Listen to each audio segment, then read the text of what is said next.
Chapter 1697. Raising the price. This reaction was quite expected.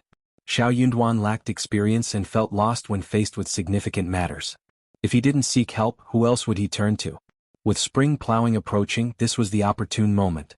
But then again, shouldn't there be an attitude of seeking assistance? Deputy Prefect Guan sneered. Who did Xiao Yunduan think he was? He had cunningly deceived him in the bailiff incident, and now he wanted Deputy Prefect Guan to worry about labor and work for him? Even if he were the Lord Prefect, he couldn't expect such favors.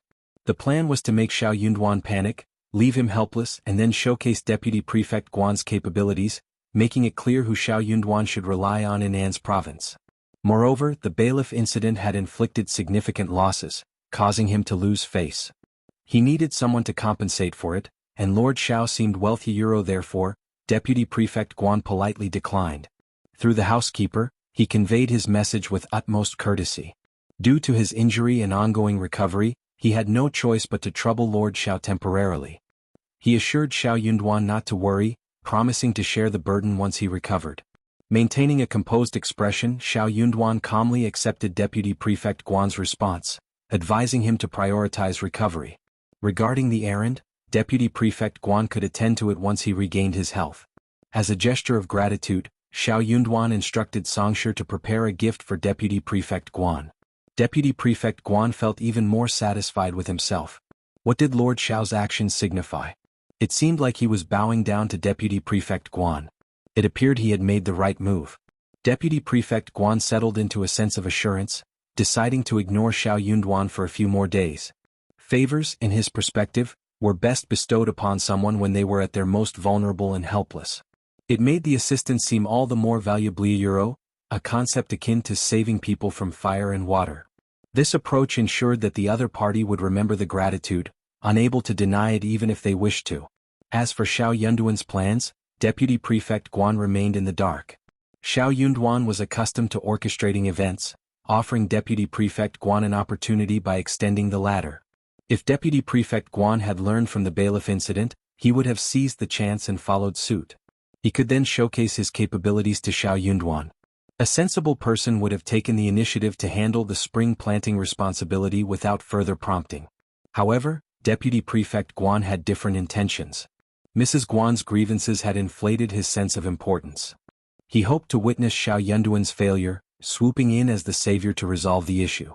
This would force Xiao Yunduan to rely on him, demonstrating to everyone that he was more competent than the Lord of Prefect.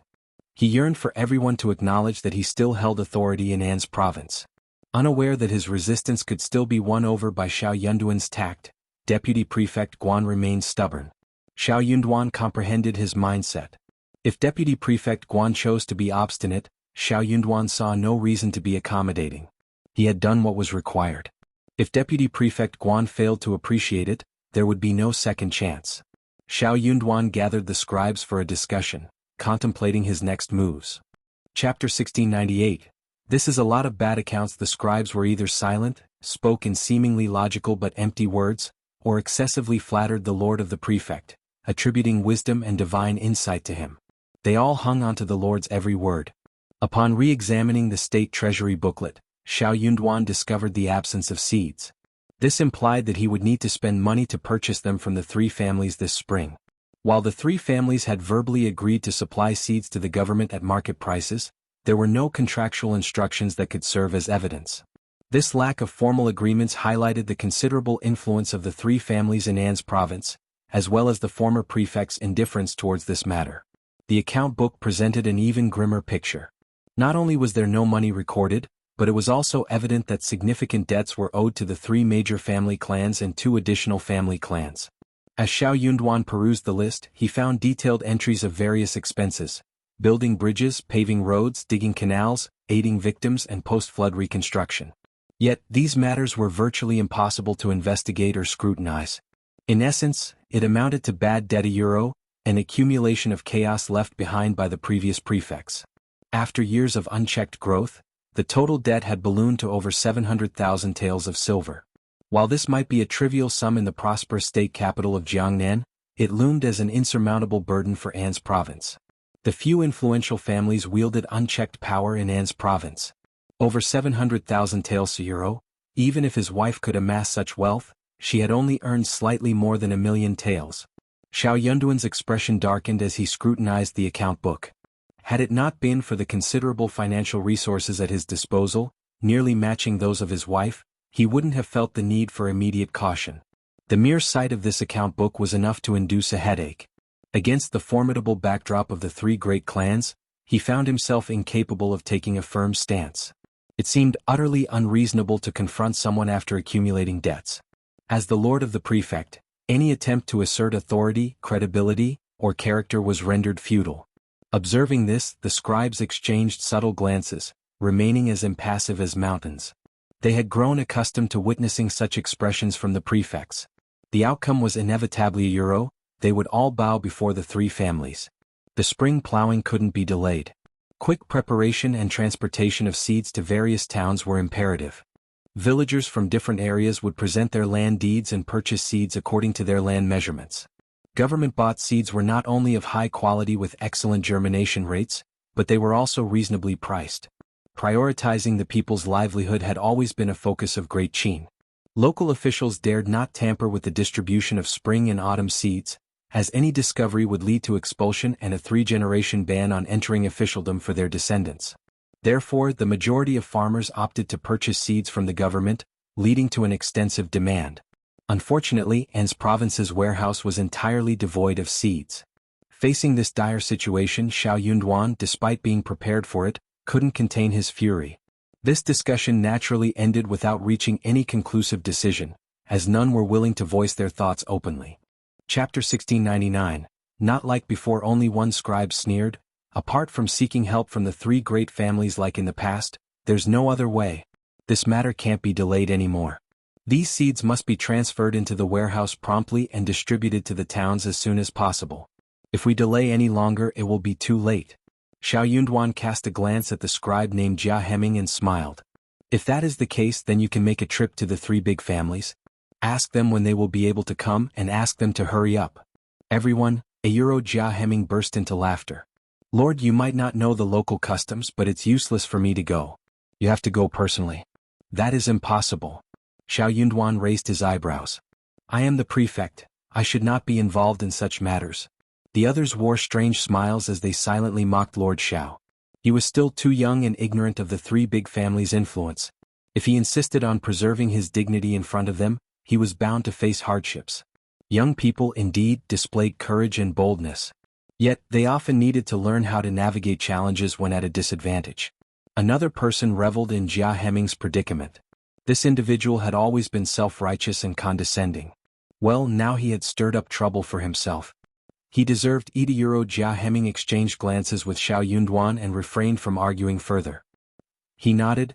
If you say so, Lord, I will make the trip, but I can't guarantee the result. No surprise there, Xiao Yunduan remarked. You can leave now. Jia Heming, come with me. Yes, Lord. The others, looking scornfully at Jia Heming, whispered amongst themselves as they left. They believed he got what he deserved. After all, he was the one who spoke too much. Following Xiao Yunduan to the back office, Jia Heming was instructed to sit down. Xiao Yunduan queried, I don't think the three families will provide the seeds for free. Do you know what their conditions might be? Xiao Yunduan was unaware of the previous dealings between the prefect and the three prominent families. Though Deputy Prefect Guan might have possessed the necessary information, it was clear he would never disclose the truth. The others in the government office were both tactful and sophisticated, each more reserved and unconcerned than the next. Gathering useful information proved challenging. Xiao Yunduan had kept a close watch on Jia Heming. He perceived him as the only potential source of truthful information within the government office. Slightly surprised, Jia Heming decided to be forthcoming. Lord, the three families have various requests, but they all boil down to seeking profits. The Fan family, with its substantial 150,000 to 160,000 mu of fertile land, prioritizes grain taxes and the food trade. The Hua family focuses on medicinal herbs and mountain products. The Mei family's master is involved in the wood business. You merely need to turn a blind eye and provide them with corresponding benefits and conveniences. Xiao Yunduan comprehended the situation and furrowed his brow. I have reviewed the tax records and they have consistently paid substantial taxes over the years. Jia Heming emitted a cold laugh. Lord, records are just €30 records. The truth is the truth. The entries in the records are for appearances only. It's not only the three great clans. How many of the smaller family clans affiliated with the three great clans genuinely pay their taxes? There are prepayments in the accounts. Regardless of how dignified the reasons seem, there are loopholes. These entries and exits might appear reasonable and flawless, but it's all in the accounts. Chapter 1700, Jia Heming's doubts. The lord of the prefect, deputy prefect Guan, and certain high-ranking scribes had all reaped benefits from these arrangements. They stood to lose nothing. The state of the government's public accounts was the imperial court's concern and had no bearing on their personal affairs. As long as there was no civil unrest, the imperial court was indifferent. If any prefect lord sought the imperial court's assistance and agreed to resolve the matter, it would not be surprising. However, the prefect lords were reluctant to interfere in each other's affairs. Allowing this debt to persist year after year would only increase the indebtedness to the major families. If the family clans diligently paid their taxes, the public accounts wouldn't be in such dire straits. The substantial businesses of the three major families alone constituted at least half of the local economy. Almost every business in An's province had some connection with the three major families. Jia Heming wasn't aware of the new prefect's plans, and it didn't matter to him. What mattered most was whether the new prefect had the capability to execute those plans. In Jia Heming's perspective, it seemed impossible. Although he didn't mind making the trip to the three major clans, he didn't believe it would end well. That was the reality. Xiao Yunduan understood that Jia Heming wouldn't provide more insight, and he too refrained from expressing his thoughts. He instructed Jia Heming, visit the three families and request rice seeds from them. They must ensure that the seeds are of superior quality. Regarding the price, it should align with the market rate, with a slight adjustment to avoid their incurring losses. After collecting taxes in the autumn, we will pay them the silver, settling the interest with the bank. I won't exploit them. Of course, if they agree to this, come to the state office tomorrow. They'll set the contract with them. Jia Heming was dumbfounded. Xiao Yunduan threw a strange look at him. Is there anything you don't understand? I don't understand anything, Lord. Jia Heming suppressed his thumping heart and calmed himself down. You mean €1? This rice seed is considered a normal purchase by the government and the three big families? You want €1? You won't make things easy for the three big families anymore? €1, in other words, €1, Lord. Are you going to collect taxes from the three families? Xiao Yunduan said, not just the three big families but also their relatives. Jia Heming, €1, that was not what he meant. Although Jia Heming couldn't stand the fact that the three families had colluded with the state government office to cause chaos in An's province, he couldn't wait for a capable prefect to deal with them. But hearing what Xiao Yunduan said, he could not help but worry for him. Don't go overboard. Jia Heming could not help but say, Lord €1, forgive me for being blunt, but this matter still needs to be planned slowly. The three big families are local tyrants after all, and their interests and relationships with the big families are intertwined. If we force them into a corner, I'm afraid €1. To be honest, Lord, the state government often can't even give out their salaries and has to borrow from the three big families. If these €1, I'm afraid they might not be willing to borrow again. If they don't borrow, other families definitely won't dare to borrow. That will cause chaos. €1 at the end of the day. Wasn't this a matter of money? Xiao Yunduan smiled. The money was nothing to him. He had to thank his wife. It was all thanks to his wife that he could become an official here safely. Chapter 1701, that's all the reminder. Don't worry, I've thought it through. Jia Heming was stunned and seemed to understand a little. Madame Xiao had bought so many plots of land, and now she was busy hiring people to open up the land. She had no idea what she was going to plant and open up so many plots of land. She had spent a lot of money. It was obvious that Lord Xiao was a rich man. However, no matter how rich he was, it would be difficult for him to support the circulation of a government office for a year. Lord Xiao didn't have a good estimation of the situation. Jia Heming couldn't bear to see this ambitious prefect lord who wanted to expand his career and lead the An's province government office on the right track.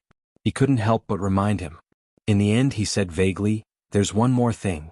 Forgive me for being nosy. Lord, don't forget that this is An's province. The bandits in An's province are extremely vicious and are really not easy to deal with. The families who can survive in An's province are all quite capable. Jia Heming sighed in his heart. This was the only reminder he could give. Lord Xiao was a smart man. He should be able to understand what he was saying. Without evidence, he definitely wouldn't dare to say anything. However, there were some things that everyone knew very well. The reason why the three big families and the big families that relied on them could live so comfortably was definitely not just because they controlled the prefect Yamen. More importantly, they must have secretly paid tribute to those bandits. Otherwise, why would those bandits be willing to live in harmony with them? If Lord Xiao wanted to touch those big families apart from having a lot of money, he also had to be strong enough. Jia Heming felt that this was impossible. Those bandits had been operating for many years and had long become famous. Not to mention those small forces and scattered forces, just the three big forces alone could not be underestimated. They were existences that even the three big families did not dare to provoke easily. How powerful was Lord Xiao? How dare he provoke them? Were they counting on his servants? Or were they counting on these bailiffs who could not even run when they saw the bandits? It was unrealistic. Xiao Yunduan thought for a while and understood what Jia Heming meant. He smiled and said, "I understand what you mean. It is okay, I have my own ideas. I will not take the lives of myself and my family as a joke." Jia Heming heaved a sigh of relief. "Euro Lord, you know what you're doing. I won't say anything else." Then, the three families Euro, he definitely had to go. What should he say? Xiao Yunduan said, "What did I tell you? What are you going to say?" Jia Heming, Euro, he really wanted to roar, "So Lord, you know what you're doing." Seeing that Xiao Yunduan did not seem to be joking, Jia Heming gave up. "Yes, I understand." When they returned to the back office, Xiao Xian was looking at the strawberries planted in the backyard. The small strawberry field had already grown very well. The leaves were fat, tender, thick, and green. The stem was healthy, thick, and full of vitality. It had yet to bloom, but it looked like it would soon. The two of them watched for a while before entering the house together. Xiao Yunduan told Xiao Xian about the seed for a while, and then told her about what he had heard from Jia Heming about the three families. "I didn't expect the three families alone to stir up such a mess in the state government office. They probably have a deep relationship with those bandits. Wife, I really want to send you back to Xianxia Euro." Chapter 1702. Concern is chaotic. When Xiao Xian tried to persuade him, Xiao Yunduan agreed and thought that he could protect her. But now he was not so confident. The situation here was much more dangerous than he had expected. He had to ensure that he would take it step by step and not make any mistakes. If anything went wrong, all his previous efforts would be wasted. He couldn't afford to bet on Hera Euro. Xiao Xian caressed her belly and said with a smile, "Don't worry about me, my husband. Unless those bandits dare to attack the state office, I am safe. They don't have the guts." The imperial court was afraid of them. Now that they had turned a blind eye to them, they were naturally happy to live a stable life. However, if they dared to attack the government office in public and kill the local officials, they would be openly provoking the imperial court. They would be rebelling and looking down on Great Qin. The emperor would never let them go and would definitely send an army to kill them. Otherwise, would the imperial court still be shameless? Where would the emperor's face go? He believed that such a situation was definitely not what those mountain kings wanted to see. Once the imperial court sent an army, they would definitely suffer. Even if they were not wiped out, they would definitely suffer. Therefore, unless it was a life and death struggle, they would never provoke the governmental office. It was not that Xiao Yunduan did not understand this, but he was just confused. Hearing what Xiao Xian said calmly, Xiao Yunduan could not help but burst into laughter, feeling totally relieved. He took hold of Xiao Xian's hands, lowered his head and rubbed against her forehead. He said softly, "I am so lucky to be able to marry you, my wife. The Xiao family has accumulated so much fortune over the past few lifetimes, and it is all thanks to me." Xiao Xian felt very sweet inside her heart, but she was also embarrassed by what he said. She leaned into his arms and smiled. "As long as we do not have the same blessing, it is my blessing." Xiao Yunduan smiled. "As you wish." Xiao Xian's negative karma was still going on. The 3,000 mu of land had been cleaned up, and the trimmed firewood had been brought back to their families by the workers. Now he was digging roots, grass and bushes, turning the entire ground over. There were too many different kinds of roots and some of them were quite huge. There was no way for the iron plow to work normally. Apart from removing all kinds of roots, he had to roughly tidy up the ground and try to make it as flat as possible. Only then could he use the plowing oxen to pull and plow the ground. Each person had 2 meat buns for lunch. There were enough steamed buns and bone soup. The salary was paid every 5 days. The employees were very motivated. Then Lu Fu and the others checked carefully. The roots and grass were clean. 40 people could clear about 120 to 150 mu in a day. The clearing of weeds and miscellaneous trees in the mountain would be slower, but it had already been completed in the past 2 days. There was no need to dig up the entire ground. They only needed to dig away the roots and bushes. Xiao Xian planned to plant peppers and star anise all over the mountain, so that some herbs could be planted in the flat area at the foot of the mountain. Apart from the place where the herbs were planted, she would plant them well and dig a tree pit on the mountain. According to the current speed, all the land would be sorted out in about half a month. After that, it would not take much time to dig holes and plow. Although time was a little tight, he could still plant all the seeds if he rushed and grabbed spring's tail. Chapter 1703. Reject farming demanded precision, timed perfectly to avoid the detrimental effects of scorching temperatures. The challenge lay in preventing saplings from losing water during extreme heat, as it significantly lowered the survival rate. Yet these issues posed no obstacle for Xianxia. Xianxia's extraordinary abilities were more than sufficient to oversee the cultivation of tens of thousands of mu of plants. As the couple immersed themselves in their individual careers, onlookers were left bewildered and uncertain. In the eyes of many, the lord of the prefect was not only engaged in farming but also seamlessly handling governmental affairs. His uncompromising stance and refusal to let anyone take advantage of him appeared, to some, a deviation from the norm.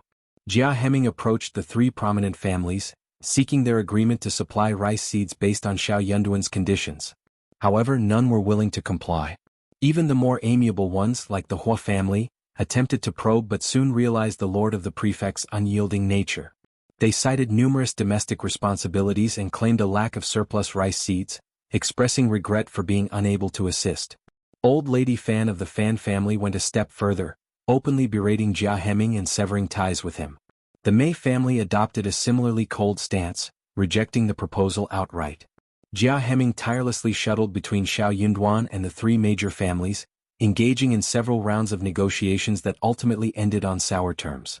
Old Lady Fan, influenced by her daughter's accounts, developed a negative opinion of Xianxia and Xianxia.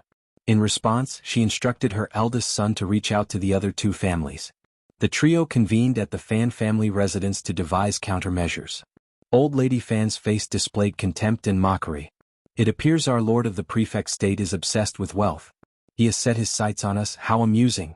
Old Master Hua maintained a smile without uttering a word. First Old Master Mei sneered, youth knows no fear. This Lord Xiao is unlike his predecessors. Old Lady Fan cackled, youth these days so audacious. We elders must guide them to understand the vastness of heaven and earth. We want meddle in this affair, nor shall we permit other families to intervene or lend him money. Let's witness what he can achieve. What do you think? The Fan family had officially registered 150,000 mu of fertile land with the government, but in reality, it was 200,000 mu. Despite the abundance of fertile fields, hefty annual taxes were a constant burden. Xianxuan's insistence that the Fan family start paying taxes from this year forward enraged Old Lady Fan. The Fan family yielded a considerable harvest annually, mostly sold as commodities. Thanks to the government support, the produce not only sold smoothly but fetched a price that left the Fan family content. Despite offering some benefits to the government, it remained a profitable venture. However, the new prefect lord's demand for taxes on the Fan family's food sales threatened to disrupt their prosperity. Xianxia was unwilling to ease the process for the Fan family. This prospect left the Fan clan facing substantial losses. In reality, the Fan family's past actions were unlawful, constituting a violation of the law. Xianxia merely urged them to relinquish their privileged status. Having enjoyed these privileges for years, the Fan family had grown accustomed to them. Xianxuan's attempt to strip away these benefits was seen as an infringement on their rights and interests. Naturally, they resisted. Chapter 1704. Discussion between the three families. As a result, Old Lady Fan seethed with fury. Despite Jianghu's repeated visits, she consistently taunted and ridiculed him, making him oblivious to the extent of her disdain. The mere mention of the prefect lord would elicit Old Lady Fan's fervent desire for Xianxuan's misfortune. She would then resort to tearful pleas, accompanied by generous offers of benefits to the Fan family.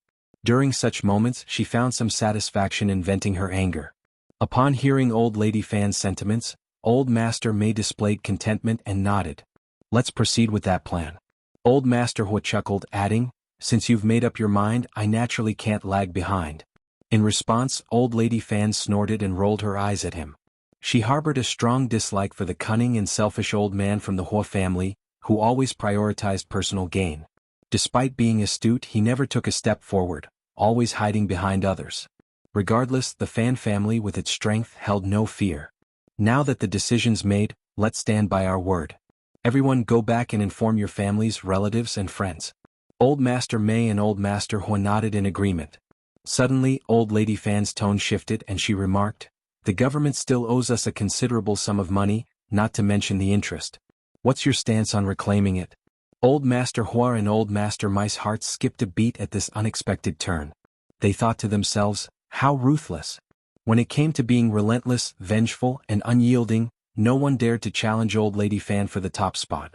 "Let's proceed cautiously," Old Master Mei advised slowly. "Forcing the Lord of the Prefect into a corner may bring unforeseen changes. We're all seeking wealth, there's no need to escalate matters to that extent at the moment." Old Master Hua nodded in agreement. The Mei family's eldest nephew is correct. A cornered rabbit bites. Moreover, Lord Xiao is known for his temper. Stirring up trouble might not be necessary. The idea of the government owing them money seemed appealing. This way, regardless of who assumed the role of prefect, they would have a favor owed to them. Denying such a claim was practically impossible. Since each family wasn't lacking in funds, treating the owed sum like a deposit in the bank seemed reasonable. Old Lady Fan, displeased by their opposition, sneered and remarked, "Repaying what you owe is the right thing to do. How can you turn it into a problem? Is having a temper an excuse not to settle debts? What a joke. If you want, the Fan family will reclaim the money, that's for certain." Old Master Mei remained silent. Old Master Hua smiled without offering further comments. Even more displeased, Old Lady Fan took action the next day. She instructed her two sons to visit the office and demand the return of the owed 80,000 taels of silver from Lord Xiao. The two old masters of the Fan family were baffled, unable to comprehend their mother's sudden insistence on this matter. Despite attempting to dissuade her, Old Lady Fan remained obstinate. Helpless, the two elders sought an alternative solution and requested their daughter-in-law to approach Madame Xiao first. After some consideration, Old Lady Fan eventually agreed, stating, "Fine, he'll save some face for Lord Xiao. If he has any sense, he'll return the money. Otherwise, don't blame me for tarnishing the reputation of the prefect's office." Indeed, it was embarrassing for the dignified prefect's office to be unable to repay a debt. Such a situation would undermine Xiao Yunduan's authority. After all, he represented the prefect's office. Chapter 1705. Why are you here? Was Fan Rian willing to miss out on such a lively event? Of course not, she wanted to go too. Although First Madame Fan was hesitant to bring along her seemingly trouble-stirring sister-in-law, she lacked the authority to refuse. Thus, the following morning, they made their way to the backyard of the state government office to visit Madame Xiao. Xiao Xian had just finished discussing matters with Songshi, Lu Fu, and others when she learned of First Madame Fan and Aunt's visit. Smiling, she greeted them, "Keep an eye on the schedule and try to expedite matters. Time waits for no one." The two women agreed and departed. Li Qiu commented, "They didn't come when you were resting. I don't know why they're here now." The sentiment was unanimous. Xiao Xian smiled. "They're not here to visit me. Since they've come, let them in." First Madame Fan exhibited proper manners as she greeted Xiao Xian politely, took a seat, and engaged in conversation. She inquired about the baby in Xiao Xian's belly, offering advice on pregnancy and discussing how to care for the child. Xiao Xian, genuinely interested, joined the conversation with enthusiasm. For a pregnant woman eagerly anticipating her child, there was no more enticing topic. It was impossible to resist such kindness. Fan Rian's expression soured. Gradually, her complexion paled as she glared at First Madame Fan. She had suspected it. Her two sister-in-laws weren't as benevolent as they appeared. While they behaved respectably in front of their mother, behind her back, they harbored disdain for her and her family. Yet, she was also a member of the Fan family just like her brothers. They shared the same mother. Why couldn't she find a husband? Why couldn't she claim a share of the Fan family's assets? His mother and brothers remained silent. What right did his two sister-in-laws have to be dissatisfied? They were outsiders. Whenever he was present, his mother would insist that they take care of him. However, when he wasn't in front of her, how willing were they to cater to his needs? It was preposterous. Xiao Xian had already noticed Fan Rian's discontented expression but chose to feign ignorance. Dealing with the wife of the prefect required careful consideration in conversation, after all. What a jest. Did this girl from the Fan family believe everyone had to flatter her? Upon reflection, it seemed that was indeed the case. The Fan family, one of the three major families in An's province, wielded significant influence in the region. With the government struggling to control the area, they heavily relied on these three families for management. Given such circumstances, the Fan family had the power to demand praise and face from others. Over time, Fan Rian might have developed such a personality naturally. Yet, Xiao Xian refused to cater to it. While others might endure Fan Rian's arrogant temper, willingly or not, Xiao Xian saw no need to seek assistance from the Fan family. As for fear, it held even less sway over her. If the Fan family persisted in their arrogance, it was only a matter of time before her husband took a stand against them. In essence, they were already in the first round. Observing her sister-in-law's darkening expression, First Madame Fan inwardly sighed. She couldn't keep pretending she hadn't noticed. If she had continued to turn a blind eye, she would be spared this current predicament. However, when she returned, Fan Rian would undoubtedly complain to their mother-in-law. Chapter 1706. Dead at that moment, she was uncertain about the severity of her mother-in-law's potential punishment. Even though she was over 40 years old and already a grandmother, it mattered little. Her mother-in-law was known for being unreasonable. If she wanted to reprimand her, dignity would be the last thing she granted. It wasn't surprising that the two of them had always been close. First Madame Fan welcomed Fan Rian with a smile, though Fan Rian failed to appreciate it. Instead, she felt further aggrieved. "Where were you earlier? You deliberately ignored her. Now, you're probably afraid of being scolded when you go back. Only then did you think of her, a living person beside you." Fan Rian didn't follow First Madame Fan's lead. Instead, she addressed Xiao Xian with a forced smile. "I heard you've purchased numerous mountains and are hiring people to explore them. What are your plans for cultivation? Do you intend to settle in Anne's permanently?" Xiao Xian smiled. The crops planted in the land were no secret to anyone. However, she disliked Fan Rian's tone and had no intention of sharing details. "Well, cultivate whatever thrives well in Anne's province, yielding a good return. Well, plant casually, indifferently. As for settling here permanently, that depends on the imperial court. Nevertheless, my husband will stay for at least 2 or 3 terms." She glanced at First Madame Fan and added with a smile, "I may require your assistance in various matters in the future." First Madame Fan bowed, smiling. Fan Rian sneered inwardly. "You still want the Fan clan's help? Seeking advantage from the Fan clan? Dream on." "Madame Xiao, considering the substantial land purchase, you and your husband must have spent a considerable amount of money. The Anne's province government office still owes our family 80,000 taels of silver. With our family engaged in significant business now, we're unable to turn the money around. Since Lord Xiao and Madame Xiao aren't lacking in funds, could you assist the government office in settling this debt with our family first?" Fan Rian spoke up, feeling that she had expressed herself quite tactfully. First Madame Fan, embarrassed, wished she could vanish. The prefect, Lord Xiao, was seeking money from the prefect's wife, and as long as he remained in office, the Fan family wouldn't be able to extract anything from him. She disapproved of this matter as much as her husband did. If she were the one handling it, she wouldn't even bring it up. She'd simply have a few words with old Madame Fan. Fan Rian had accompanied her, intending to drop a subtle hint or two. Little did she know that this girl wanted to stir up trouble. First Madame Fan felt powerless and turned to Xiao Xian with an apologetic look, forcing a smile. "Madame Xiao, I'm truly sorry. The Jie family is facing difficulties right now, and we wouldn't have resorted to this if we had other options. Please forgive us." Fan Rian glanced at her sister-in-law disdainfully. So what if she phrased it nicely? Regardless of how polite the request sounded, they were there to collect debts. Expecting Madame Xiao to treat them cordially without harboring any resentment was wishful thinking. Xiao Xian was taken aback. She hadn't anticipated that the two sisters-in-law had a specific purpose for their visit. However, she never imagined it was to collect debts.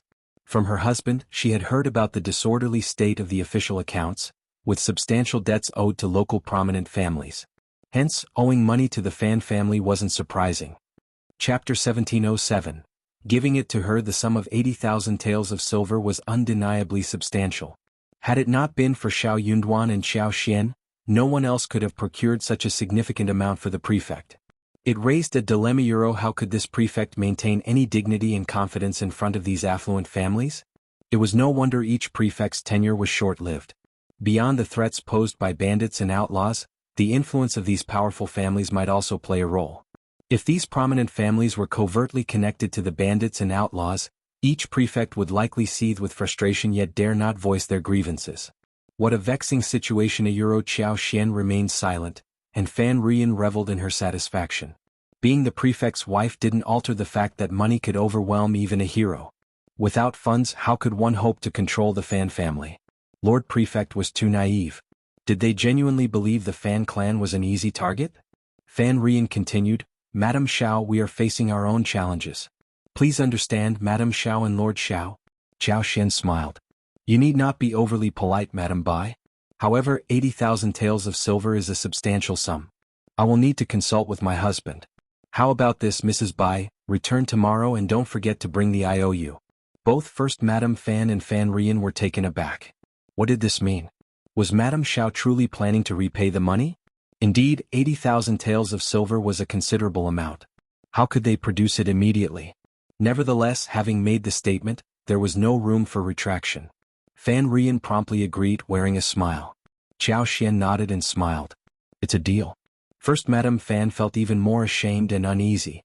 Feeling embarrassed to stay any longer, she quickly stood up with a smile and bid farewell.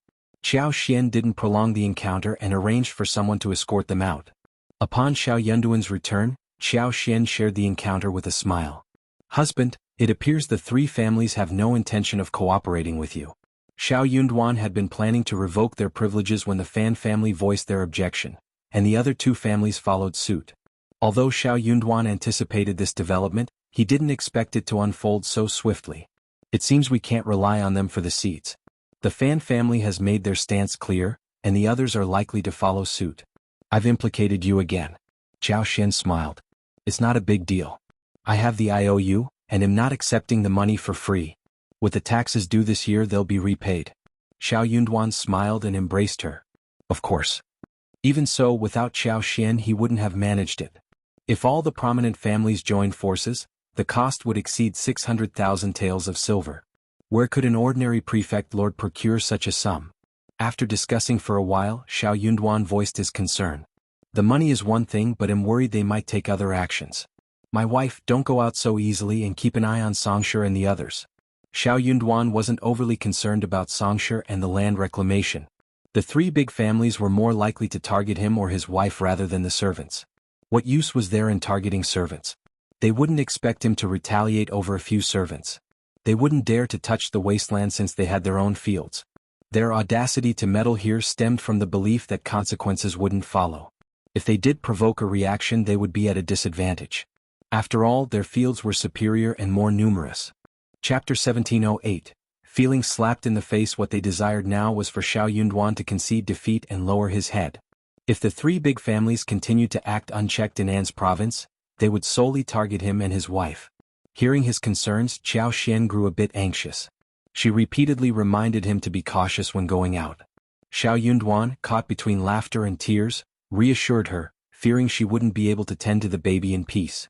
Xiao Yunduan instructed Jia Heming to approach the three prominent families again and issue an ultimatum. They wouldn't be selling the seeds, so they needed to finalize the deal today without further delay. If the families truly couldn't provide assistance or resources, he would have to explore alternative solutions. Despite Jia Heming's expectation that the trip might be futile, he complied. The outcome aligned with his predictions. The three families weren't reserved. They genuinely had nothing to offer. Xiao Yunduan nodded and dismissed Jia Heming. Jia Heming seemed hesitant to speak but chose to hold his tongue. Though concerned, he left with a somber expression. He sensed that Lord Xiao was genuinely determined to take action but deemed him too hasty. While he understood the impossibility of extracting anything from the formidable three big families, being too anxious posed its own challenges. If the three families refused to assist, the other clans were unlikely to help either. With no funds in the official account, Xiao Yunduan faced a dilemma. Unbeknownst to Jia Heming, Xiao Yunduan had instructed Zheng Sang to lead a group to Yuezheng province. There he requested Yuezheng Xiao to secretly deliver the seeds. Zheng Sang brought individuals to provide discreet protection just in case. Given the three big families' audacity to confront bandits, their methods differed from those of other family clans. Xiao Yunduan had to exercise caution. As expected, First Madam Fan faced a scolding from her mother-in-law in the Fan family. She had grown numb to it and merely listened. Old Lady Fan had anticipated that Xiao Yunduan and Xiao Xian might soften their stance when asked to settle the debt. To her displeasure, they not only held their ground but also presented the IOU the next day. Feeling even more dissatisfied with the outcome, Old Lady Fan instructed, "Since Madame Xiao has spoken, both you and your sister-in-law will go again tomorrow. Take the butler and the IOU with you. I want to see if Madame Xiao is bluffing. If she doesn't give you the money tomorrow, Don't return empty-handed. Make sure she promises something, understand? First Madame Fan nodded. The following morning the two of them, accompanied by the Guan family and the IOU, paid another visit.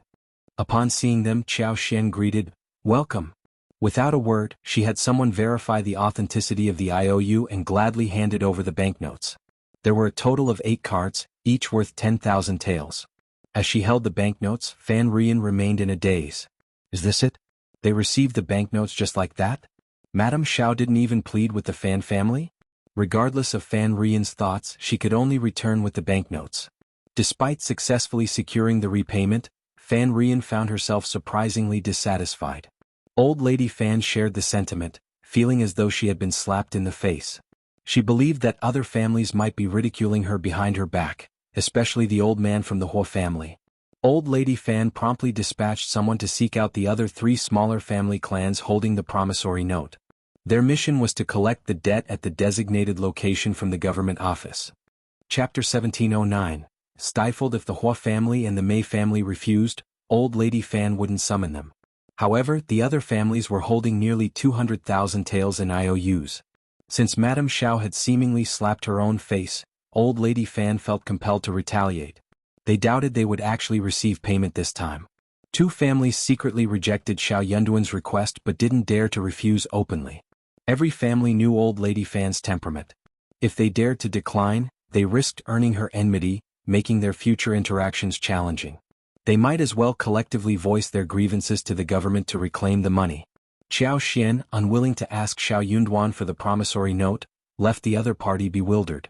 Xiao Xian chuckled, saying, "Since you're here to collect the debt, why didn't you bring the IOU? Perhaps you forgot that I'm expecting you, so let me go back and fetch it now." Her words left them feeling awkward.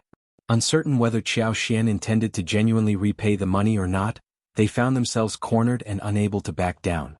They hurriedly went home to retrieve the IOU. The total amount was 230,000 taels of silver, and Xiao Xian counted out 10,000 taels each.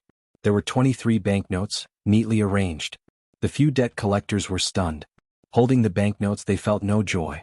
Instead, an unexplainable guilt crept in. It was a rare sight to see debt collectors in such a mood. As they departed the state office, their footsteps seemed a bit lighter. Old Lady Fan was furious. Old Lady Fan felt as if she had been slapped in the face once again. How is that possible? How can the Xiao family have so much money? The total amount, including their family's funds, was 310,000 taels of silver euro ready-made banknotes, not assets. Even for the Fan family, it wasn't easy to produce such a sum at once. Unable to accept defeat, Old Lady Fan compelled her 2 sons to approach the Mei family and the Hua family, hoping to exert pressure on Xiao Yunduan. The 3 families had long stood together, facing challenges and victories collectively. Xiao Yunduan's actions had not only embarrassed the Fan family but also deliberately suppressed them. The other 2 families couldn't afford to stay aloof. By defending the Fan family's honor, they would prevent Xiao Yunduan from sowing discord among them. If the 3 families turned against each other, Xiao Yunduan could pick them off one by one. From their perspective, the new prefect lord seemed oblivious to their long-standing alliances. Instead, he immediately clashed with the 3 families upon his arrival, refusing to compromise on the seed issue. Now, with the debt repayment at hand, they were left feeling somewhat resentful. Xiao Yunduan had anticipated that the Fan family would try to influence the other 2 families. He had already made arrangements for the required funds, but the sheer amount raised questions. Did he truly have such resources? If the 3 big families refused to provide seeds, Xiao Yunduan would have to purchase them himself. With 17 towns and numerous villages in An's province, the number of seeds required was substantial. Procuring them would incur significant costs. Chapter 1710. Banquet. The Hua family and the Mei family found themselves in a dilemma. Did Lord Xiao truly possess such vast financial resources? If he did, why would he take on a position in An's province? They pondered whether he could have used his wealth to attain power more directly. According to the information they had gathered earlier, Xiao Yunduan hailed from a modest farming family with an ordinary background. In their perplexity, the Hua and Mei families reluctantly decided to collect the debt from the state office. If Xiao Yunduan could repay them, it was acceptable. Otherwise, they feared he would utilize the funds to source seeds from alternative means, causing them to regret their inaction. Approaching Xiao Yunduan directly, they received the banknotes after Qin Yan retrieved them from Xiao Xian. Xiao Yunduan promptly transferred all the IOUs to Qiao Xian. As a result, Qiao Xian now held the IOUs totaling 620,000 taels of silver. While the silver in Qiao Xian's possession diminished to less than 500,000 taels, it was still an impressive sum compared to others. Utilizing 200,000 taels to procure rice seeds was more than sufficient. The attempt by the three families to use money as leverage against Xiao Yunduan proved futile. Qiao Xian, with a smile, informed her husband about the situation and expressed her intention to host a banquet, inviting all the ladies to witness the unfolding spectacle. After all, Mrs. Guan had recently organized a reception banquet for her, and it seemed fitting to reciprocate. The banquet served as a clear counterattack against the three prominent families, revealing that Lord Xiao and Madame Xiao were untroubled by financial concerns. Xiao Yunduan, however, couldn't help but express his concern for Qiao Xian's well-being, glancing at her belly with a touch of worry. Reassuring him, Qiao Xian smiled and assured, "I am fine. The weather is perfect, so we can enjoy some leisurely conversation, admire the flowers and have a good time. I'll ask Lixia and the others to stay close this time." Xiao Yunduan agreed but suggested involving Mrs. Guan to manage the guests, while Lixia and Liqiu would stay by Qiao Xian's side for added protection. He emphasized the need for Qiao Xian's safety in light of the potential schemes and risks posed by those unhappy with the seed and promissory note situation. Acknowledging his concerns, Qiao Xian agreed to make a brief appearance at the banquet before retiring to rest, with Lixia, Liqiu, and others remaining to take care of her.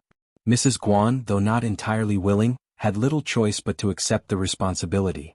The swift and uncompromising return of the 620,000 taels of silver amazed Mrs. Guan and her husband.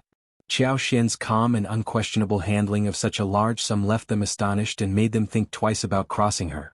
The banquet was scheduled for 2 days later, leaving the recipients of the invitations in disbelief.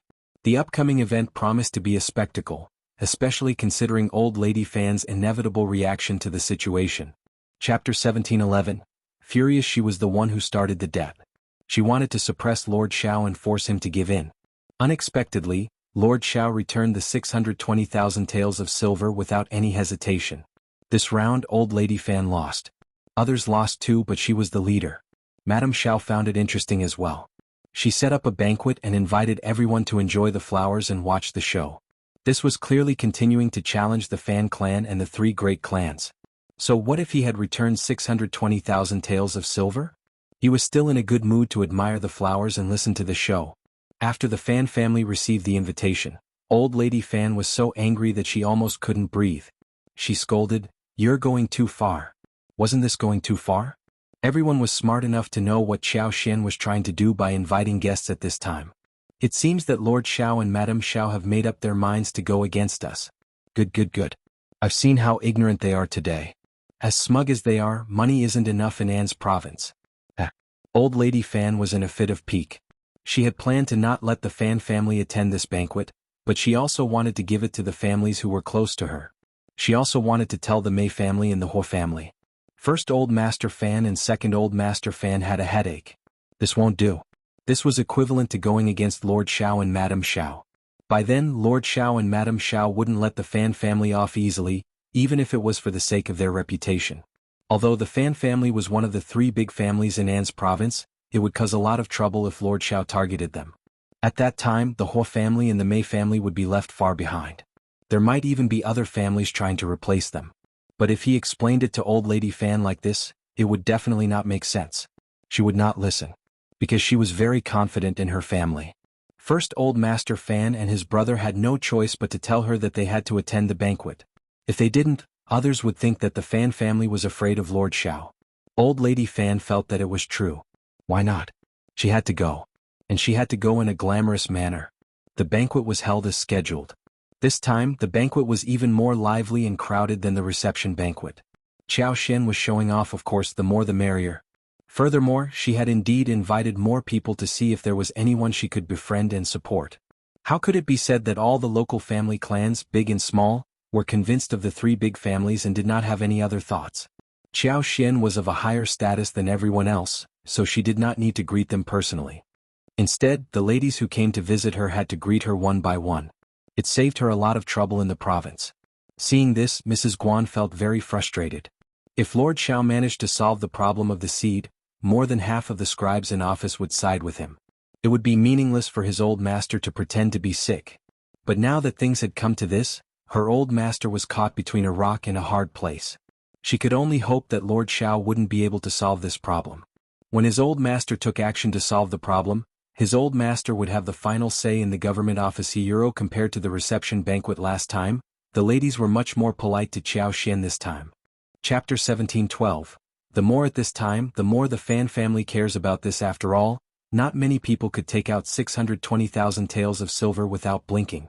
Who knew what other trump cards Lord Xiao had? Lord Xiao didn't even hesitate to slap the Fan family's face. Even though these family clans were considered top-notch locally, they were nothing compared to the Fan family.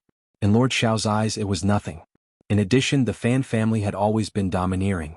If it wasn't for the Fan family's strength, no one would be willing to tolerate old lady Fan's temper. Seeing her and the Fan family suffer, countless people were secretly happy and gloating. They couldn't wait for Lord Xiao and Madame Xiao to teach the Fan family a lesson. When they saw Xiao Xian, they were very polite. On the Fan family's side, the people who came were still the sisters-in-law and young ladies from the younger generation who had attended the banquet last time. They were still the last to appear as the finale. At such a time, the Fan family was more concerned about this. Old Lady Fan insisted that the Fan family needed to make a more glamorous appearance this time.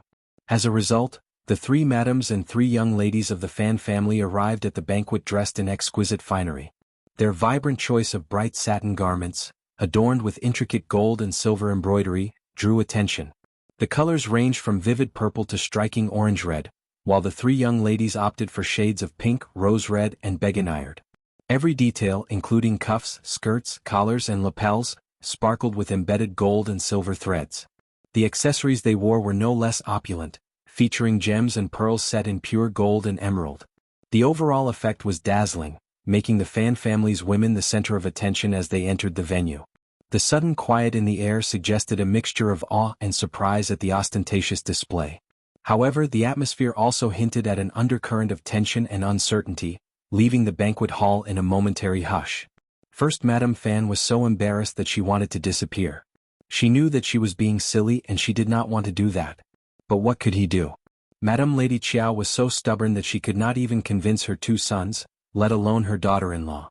Plus, there was a Fan Rian who had learned everything from old Lady Fan, so it was not hard to imagine Second Mrs. Fan didn't like this either, but she was magnanimous and didn't care.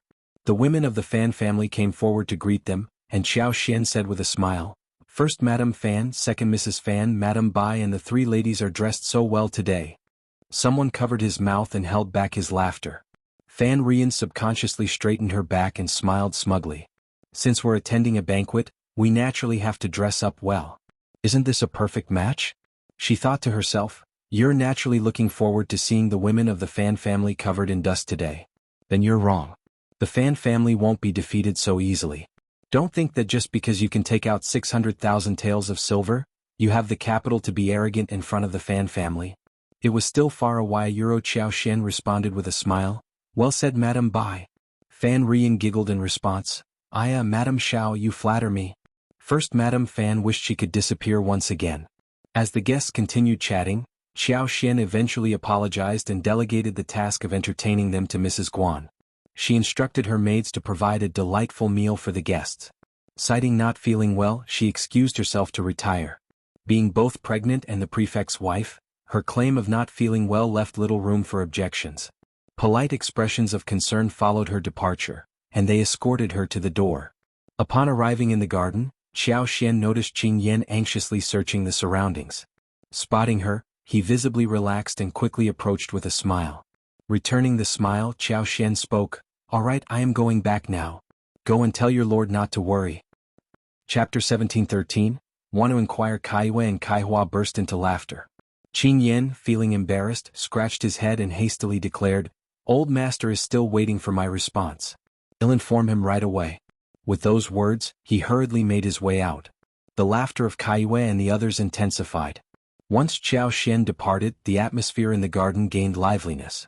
Initially, they attempted to keep their discussion discreet, skirting around the issue. However, as Fan Rian initiated the conversation, they collectively decided to abandon secrecy. They bombarded Mrs. Guan with inquiries, hoping to extract information from her. Residing in the state government office's backyard with Lord Xiao and Madame Xiao, she occasionally encountered Madame Xiao, making her the most knowledgeable among them. The staggering expenditure of 620,000 taels of silver by Qiao Xian and Xiao Yunduan astonished everyone. The wealth they possessed piqued the interest of many. Yet, the matter of the seed wasn't solely solvable with money. Rumors circulated that an agreement had been reached between Lord Xiao and the three prominent families. What was Lord Xiao's strategy? Time pressed on, and the curiosity about Lord Xiao's actions grew. Had he already set his plan in motion? This concern weighed heavily on their minds. If the three big families faltered and lost their privileges, it would be even more detrimental for second- and third-class families like theirs. Mrs. Guan inwardly sighed. How could she possibly know? Her old master, citing his recovery as an excuse, declined to assist Lord Xiao. Similarly, she claimed to be attending to her old master and restricted her outings. She hadn't visited Qiao Xian or engaged in any conversations with her. She had no intention of attending. Qiao Xian's frustration with her arose from her old master's refusal to aid Lord Xiao. Despite being the wife of the prefect while the other was merely the wife of the deputy prefect, Mrs. Guan found herself overshadowed. Could she openly confront and engage in a feud, especially considering her current pregnancy? Her knowledge about the Xiao family was limited to what others knew, and she felt too embarrassed to admit it. Revealing her lack of information would only emphasize her perceived incompetence. In an attempt to divert the conversation, Mrs. Guan stuttered and tried changing the subject. Fortunately, attention soon shifted to Li Xia and Li Qiu. Though they were only two young girls, being Madame Xiao's maids meant they were privy to more information than Mrs. Guan. However, due to their loyalty to Madame Xiao and the Xiao family, they had to be cautious and not divulge too much. Surrounded by maids and housekeepers, they were bombarded with compliments and enthusiastic greetings. Despite Qiao Xian's precautions, the overwhelming enthusiasm caught them off guard, leaving their minds in turmoil. Fortunately, the crowd, aware of their master's high status as the wife of the prefect, refrained from asking intrusive questions or adopting an aggressive demeanor. Li Xia and Li Qiu in turn held their ground, refusing to reveal more than necessary. Nonetheless, there were certain aspects they could emphasize, such as boasting about their old master's wealth and Madame's extensive collection of exquisite, beautiful, and exceptionally precious jewelry. Chapter 17:14.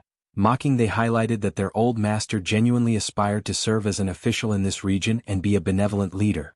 Therefore, leaving abruptly was out of the question. Additionally, they wanted to convey that both their old master and Madame were of high status, noble character, and displayed kindness and gentleness towards everyone. Being a servant in the Xiao family was considered a blessing that anyone would be fortunate to have. The maidservants, however, were disheartened. Who would be interested in hearing such details? As dinner approached, Li Xia and Li Qiu informed Mrs. Guan and extended invitations to the ladies to join them at the table. Eager to witness the unfolding events, Mrs. Guan agreed with a smile and led the group to the banquet hall. Throughout the half-day of being surrounded by inquisitive individuals, Mrs. Guan had to muster considerable energy and endurance, leaving her thoroughly exhausted. As everyone settled down, Mrs. Guan exchanged greetings with each guest. Li Xia and Li Qiu promptly instructed the serving of dishes. Unaware of the chef's identity, Mrs. Guan remained in the dark until the dishes were presented. A collective look of puzzlement crossed the faces of the guests. The meal before them couldn't be described as lavish or high class. Among the offerings was a dish featuring cabbage boiled in a crystal-clear soup, tofu prepared in a simple manner, and a sealed urn over half a foot tall, the contents concealed. Its size was comparable to a large bowl, leaving everyone curious. Other dishes appeared more conventional but exhibited an exquisite and tempting quality. The braised meat displayed a vibrant red hue, while prawns, a familiar item, were coated in an unknown red sauce. The aroma, slightly sour and sweet, immediately tantalized the taste buds, eliciting anticipatory reactions from the diners. The table also featured a plate of neatly arranged chicken, its skin yellow and shiny, exuding a fresh and tender quality. Having escaped without encountering any trouble from Qiao Xian, Fan Ruyan couldn't resist poking fun at the dishes when she saw them. Madame Xiao and Lord Xiao must have used up their funds to cover the state office's deficit. The banquet dishes today are quite simple and straightforward. Fan Ruyan's jesting elicited laughter from many madams and young ladies who shared a good relationship with the Fan family. It was an unspoken understanding among them. Mrs. Guan eagerly anticipated someone ridiculing Qiao Xian and opted not to defend her. Instead, she chimed in, "Mrs. Bai, please don't say that. Madame Xiao has sincerely invited us as her guests. Such an invitation is a rare gesture, and we should appreciate it. Fan Rian sneered with disdain, her eyes filled with mockery. She retorted with a faint smile, such good intentions can indeed serve as a shield at any time, allowing you to silence others. Don't you think it's quite effective? Mrs. Guan chuckled. Mrs. Bai, you certainly have a sense of humor. At that moment, Li Xia and Li Qiu approached. Li Xia smiled and said, Mrs. Bai and everyone, you may not be aware, but these dishes were specially ordered by our madam and prepared by the kitchen. Some were even made 2 days ago. They are different from the local dishes, which might be why Madame Bai didn't recognize them. Allow me to explain each dish to the madams and young ladies, and I'm sure they'll appreciate the uniqueness. The two maids began detailing the dishes one by one, covering ingredients, craftsmanship, and the distinct features of each dish. The menu included boiled cabbage, fish soup tofu, braised pork, prawns with soya sauce, Buddha jumps over the wall, and salt-baked chicken. Chapter 17:15. Face slapping. As Li Xia and Li Qiu spoke, they wore warm smiles and extended invitations to all the madams and young ladies to savor the dishes while they were still hot. The enticing descriptions heightened the anticipation of the guests, who eagerly picked up their chopsticks, unable to resist the temptation. Curiosity and enthusiasm surged as they couldn't wait to indulge in the flavors. Not bad at all. What's in this prawn sauce? It's a delightful combination of sour and sweet. The chicken is amazing. The skin is tight, and the meat is exceptionally fresh and delicious. I've never encountered such a cooking method. This braised pork is exquisite. It melts in the mouth and isn't greasy at all. And what's this called? Buddha jumps over the wall? The soup is marvelous. I must say this boiled cabbage is unexpectedly delightful. It appears simple but tastes wonderful. It's no wonder, considering the variety of delicacies. The madams and young ladies, being connoisseurs of fine cuisine, recognized the quality of the dishes. Such a feast would easily cost at least 200 taels of silver, considering the array of snacks, tea, fruits, and the entertainment provided by the troupe. Madame Xiao had generously opened 12 tables for the occasion. With the additional expenses on snacks, tea, fruits, and the entertainment troupe, the banquet's total cost exceeded 3,000 taels of silver €1, a sum indicative of a large-scale event. In usual circumstances, a well-organized banquet could be achieved with 100 or 200 taels. Anything above 500 taels was considered affluent and grand. Madame Xiao's wealth was unmistakable. Fan Rian's complexion alternated between shades of green and white. Although no one openly mocked her, the continuous praises for the dishes amounted to a figurative slap on her face, exposing her lack of knowledge. The two girls in particular seemed to intentionally direct their comments toward her. The implicit mockery in their gazes left her feeling thoroughly irritated and scorned. The banquet dishes garnered universal praise and satisfaction from all the guests, except for Fan Rian, who refrained from tasting the food. Li Xia and Li Qiu reveled in their satisfaction. The carefully prepared dishes served as a subtle rebuke to Fan Rian for her unwarranted insults. Madame Xiao's meticulous efforts had resulted in a culinary triumph, proving her culinary knowledge and capabilities. The shrimp with soya sauce in particular stood out, offering a delightful blend of sweetness and sourness. Madame Xiao had even brought tomato seedlings from the capital, carefully transplanting and cultivating them in An's province. The resulting harvest enabled the creation of the unique eggplant juice featured in the banquet. For Li Xia and Li Qiu, Fan Rian's ignorance and baseless criticisms now seemed all the more absurd. They took pleasure in watching her embarrassment, especially since she had dared to mock Madame and Old Master for their perceived lack of wealth. As the guests finished their meal and engaged in lively conversation, they eventually gathered to enjoy the entertainment. Mrs. Guan, having learned her lesson, took precautions to ensure her son stayed away from the garden to avoid any further incidents. While the ladies indulged in the show, Li Xia and Li Qiu found themselves surrounded by a persistent group still attempting to extract information. Undeterred, the two maids bravely navigated the conversation, relentlessly boasting about the wealth of their old master and madam. The constant bragging left the audience feeling somewhat disheartened. Although the news about the Xiao family's prosperity was surprising, many were more interested in Lord Xiao's stance on the seed and whether the big families would secure benefits from the government in the future. This remained the focal point of their curiosity. Chapter 17:16. Rich family. In the intermediate courtyard of the eastern wing, Xiao Xian instructed someone to set up a reclining chair, where she leisurely sat with an air of nonchalance and indifference. While appearing to rest with her eyes closed, she remained attuned to the laughter emanating from the garden. Despite the ambient noise, she adeptly gathered useful information. After listening for a while and feeling a bit fatigued, she smiled and stood up. Taking Caillou's hand, she returned to her room, directing someone to stow away the recliner. The day's banquet proved highly successful. The dishes received universal praise, and the specially served fragrant tea, the renowned Golden Sprout, once again stole the spotlight. This was an authentic, top-tier Golden Sprout, a beverage not typically offered casually or indifferently. Most of the present madams and young ladies had never experienced the drink before. Even those who had tasted it were few, usually reserving it for esteemed guests or family members on special occasions. Yet, Madame Xiao treated the Golden Sprout with nonchalance. Observing Lixia and Liqiu casually sipping the Golden Sprout further intensified the guests' dismay. The maid's expression suggested this was an entirely ordinary matter, deepening the sense of discontent among the attendees. This nonchalant attitude towards such a luxurious item earned Lord Xiao and Madame Xiao even greater respect. The willingness to spend so extravagantly indicated there might be more to their wealth than meets the eye. Riches and honor, when amassed to a certain extent, often hinted at hidden connections and influence not readily apparent to others. Without the patronage of the nobility, safeguarding this wealth might prove challenging. Conversely, the same principle applied to Euro. If one did not possess a certain level of affluence, befriending the nobles could be an elusive endeavor. Initially, many regarded Lord Xiao's decision to venture to An's province for expanding his ambitions as a jest. However, the current perspective left no room for mockery. Lord Xiao demonstrated a distinctiveness unseen in other lords of the prefectural state, a sentiment echoed by Madame Xiao. No one in the prefectural state dared to challenge the dominance of the three prominent families.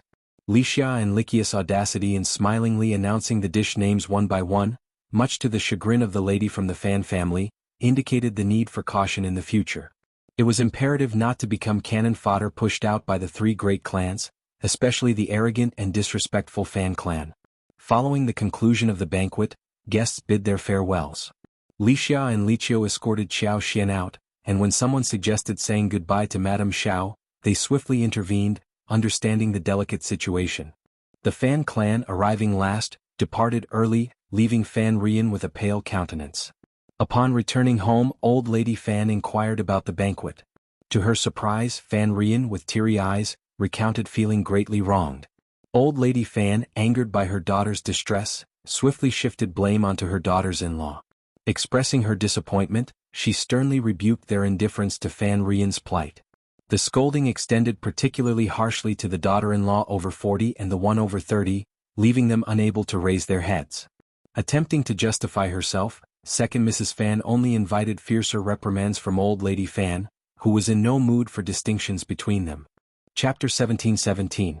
Smug observing her two sister-in-laws struggling to maintain composure after their scolding, Fan Rian, with a choked voice, interjected, "Mother, it has nothing to do with the two sister-in-laws. It's all Madame Xiao's fault." In her scheming heart, Fan Rian believed that by defending her sister-in-laws after the scolding, she could garner their gratitude. In her view, they owed her a favor, a perception she had always upheld with a smug sense of accomplishment. Unbeknownst to her, she failed to realize that if not for her, her sister-in-laws wouldn't have suffered this undeserved calamity. A single sentence from her could have clarified the situation, but she chose not to speak up, allowing them to endure the torrent of curses before intervening. Her sister-in-laws harbored deep-seated resentment towards her. Old Lady Fan, though slightly appeased by Fan Rian's defense, snorted dismissively. "You don't have to plead for them. They are involved. How can it have nothing to do with them? They just stood by as Madame Xiao bullied them. If you advocate for them, they might not appreciate your kindness." The two Mrs. Fan were infuriated, feeling on the verge of vomiting blood. Fortunately, old Lady Fan ceased her scolding after a few more words and shifted her focus to Xiao Xian, inquiring about the alleged mistreatment. Fan Rian, once again feeling wronged, insisted that she didn't initiate the mockery. Instead, she claimed that the Xiao family's maidservant humiliated her, mocking her ignorance and the incompetence of the Fan family. Old Lady Fan, incensed by the revelation, concluded that Xiao Yunduan and Xiao Xian were bound to be enemies. Let them revel in their smugness. We still don't know about the seeds yet. I want to see what they can do. As the attention of everyone was fixed on how the state government would address the seed issue, Yuezhing Xiao and his entourage had already arrived in An's province. Xiao Yunduan instructed Jia Heming to find 2 trustworthy scribes and store the seeds in the warehouse.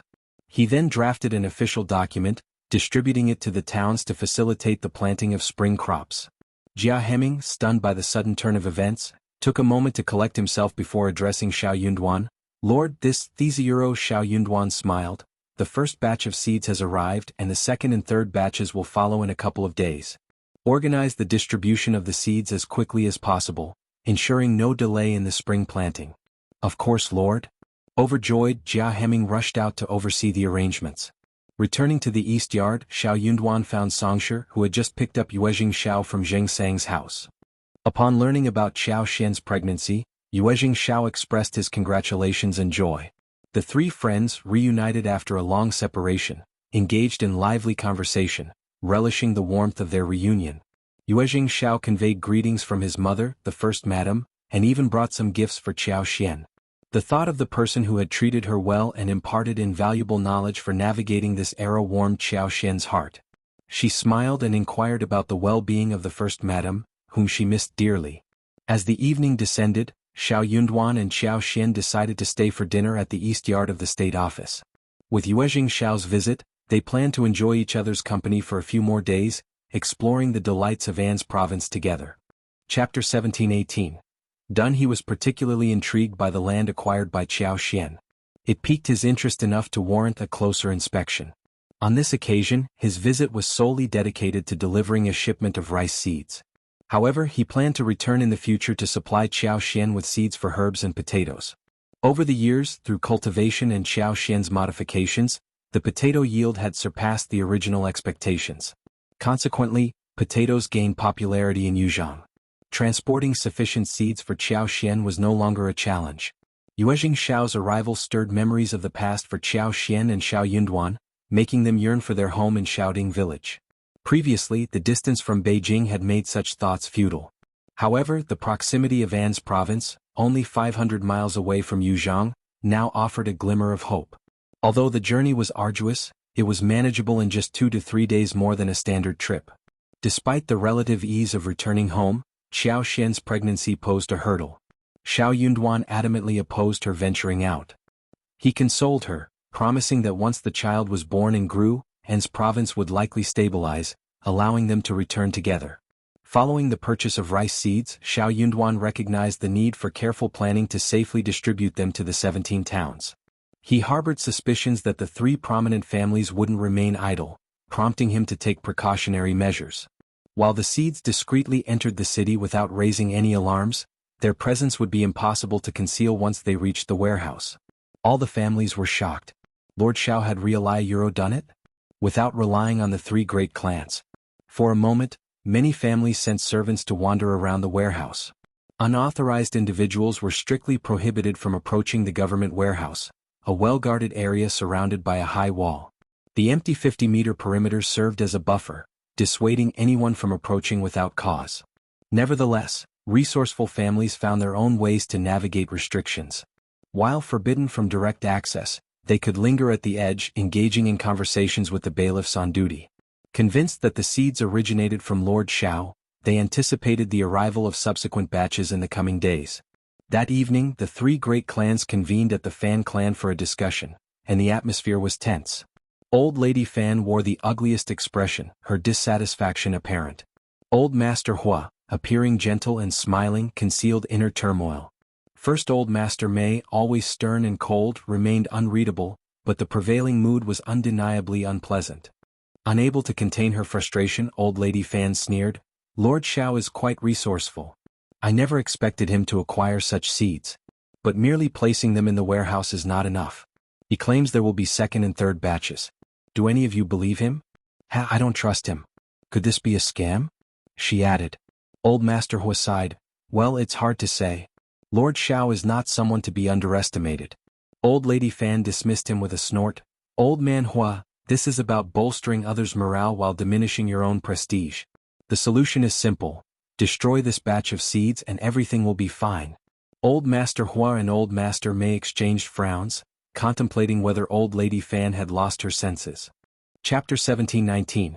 No need to worry. The seeds safely resided within the confines of the government warehouse, prompting the question of how to dispose of them. Was burning down the warehouse a viable option?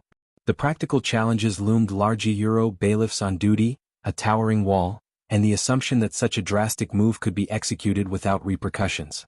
The landscape had changed. The bailiffs were now under Lord Xiao's influence. Disobeying him was unthinkable, and the prospect of burning the seeds raised moral concerns. The potential consequences of such an act, including retribution, made it a perilous choice. Moreover, initiating a direct conflict with the government would be a fight to the death. Compounding the dilemma was the increasing uncertainty surrounding Lord Xiao's background. Without adequate knowledge, rash action seemed perilous. The three families struggled to find common ground. Old Master Hua and Old Master Mei disagreed with Old Lady Fan's proposal, opting for a more measured approach.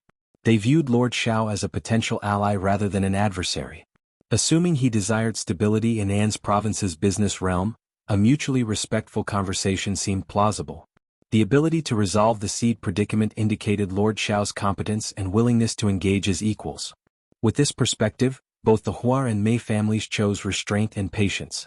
Stepping back from the precipice, they embraced a more comprehensive understanding of each other. Recognizing Lord Xiao's pursuit of financial gains, they decided to cooperate, provided he maintained reasonable boundaries. The consensus emerged: as long as Lord Xiao remained within acceptable limits, they would not obstruct his endeavors. The path forward involved a more amicable and pragmatic approach, acknowledging the potential for collaboration rather than confrontation. The Hua family and the Mei family were already in discussions about the gifts they would prepare. In a few days they planned to send their women to the backyard of the state government office to visit the pregnant Madame Xiao. As the Hua and Mei families opted for a more conciliatory approach, Old Lady Fan found herself with no choice but to adopt a wait-and-see attitude. While she might have considered taking action in the past, the current situation acknowledged the newfound stature of the prefect state's new lord, whom she could no longer dismiss with arrogance. By the second and third day, all the seeds had been meticulously arranged within the government warehouse. The lively atmosphere within the warehouse persisted for the past 2 days, with seeds transported, weighed, registered, and stored. Official documents were prepared for distribution, and the state government organized the dispatch of personnel to towns. The land officers were informed, villages were notified, and the seed distribution process commenced. Each year, a designated scribe assumed responsibility for a town, ensuring that any issues would be promptly addressed. While commoners might be complacent elsewhere, matters related to spring plowing and sustenance were taken seriously by all. Xiao Yunduan had assembled all the scribes, issuing a warning and providing a document for posting in every town. The document explicitly conveyed that any tampering with the spring plantation by the scribes or town chiefs would be reported to the state office. Immediate interrogation and severe consequences awaited those found guilty of such transgressions. The scribes, understanding the gravity of the situation, readily complied with Xiao Yunduan's directives, ensuring a cooperative and compliant stance. Chapter 1720, It must be a great harvest year. Who wouldn't realize that? Lord Xiao was on the verge of setting an example. Those foolish enough to cross his path were asking for trouble. Whatever Lord Xiao had in mind, it was prudent to keep it private, unless one desired a confrontation with him. With all the seeds safely stored in the warehouse, Xiao Xian decided it was time to inspect. Applying some wood power could enhance the seed's growth and yield more ears. Since she couldn't visit every field, the current moment, with all the seeds in one place, presented the most convenient opportunity. This marked her husband's inaugural year in office, a time crucial not only for avoiding disruptions to spring plowing but also for ensuring a bountiful harvest in the commoners' 500 meters of paddy fields. Xiao Xian recognized that her superpower could boost output by at least 30%. In optimal conditions with fertile land and proper care, the increase could reach half or even more. What pleased Xiao Xian the most was the decision of the 3 prominent families and other reputable clans to bypass government seeds. They had exclusive channels, rumored to provide superior seeds compared to the government's offerings at a low price. Such common goods held no allure for them. Particularly for the Fan family, boasting over 100,000 acres of fertile land, seed selection was paramount. Each year, meticulous consideration went into choosing seeds. The government's common goods were of little interest, even if given for free. Xiao Xian discreetly hinted at going to the warehouse without explicitly stating it, mindful of the rules. She persistently nagged Xiao Yunduan, expressing boredom at home and a desire for a leisurely walk. Xiao Yunduan did not trust her to go alone. But on second thought, they had been in An's province for quite some time, but he had not gone out with his wife yet. He felt a bit guilty, so he coaxed her to wait for a few more days.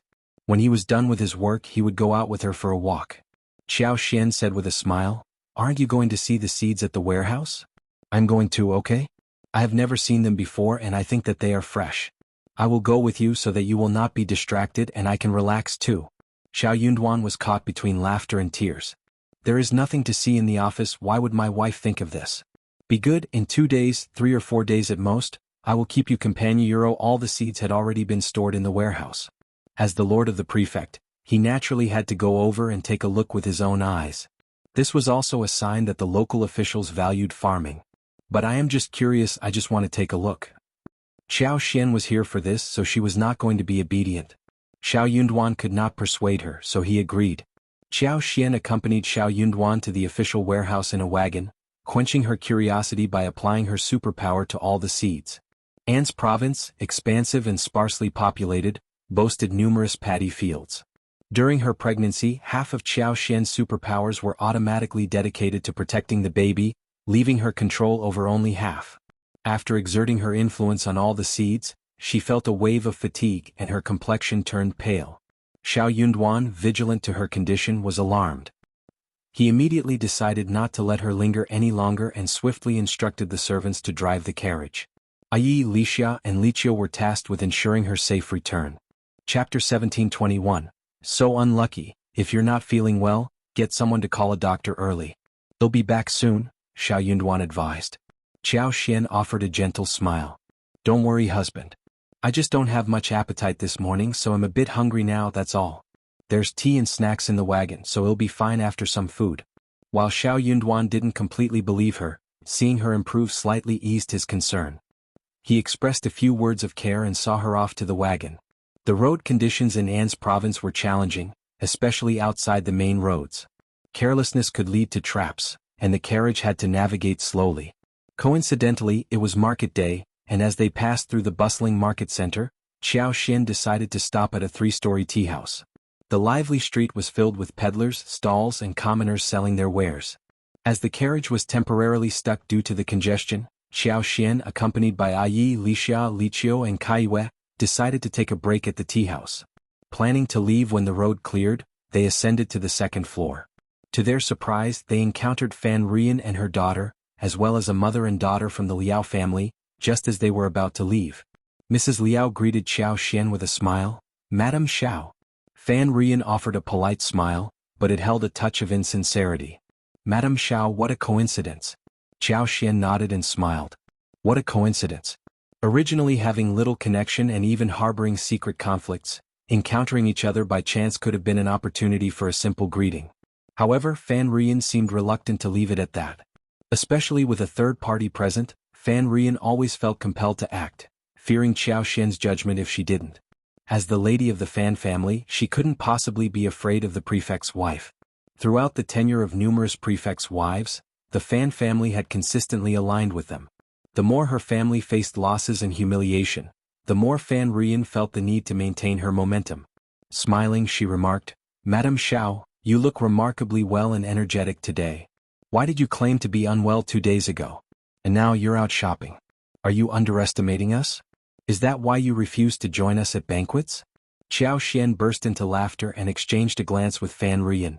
"What are you talking about? Impregnant, not feeling well at the moment. How else can I explain it to you? They'll host a banquet when I'm free and treat you well." "I doubt that. Madam Xiao, you're precious. If anything happens, we won't be able to explain it clearly.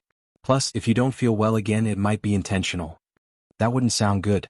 Xiao Xian responded, "Thank you for your consideration, Mrs. Bai. I wouldn't have thought of it if you hadn't mentioned it." Growing more displeased, Fan Rian glanced at Lixia and Liqiu, wearing a suggestive smile.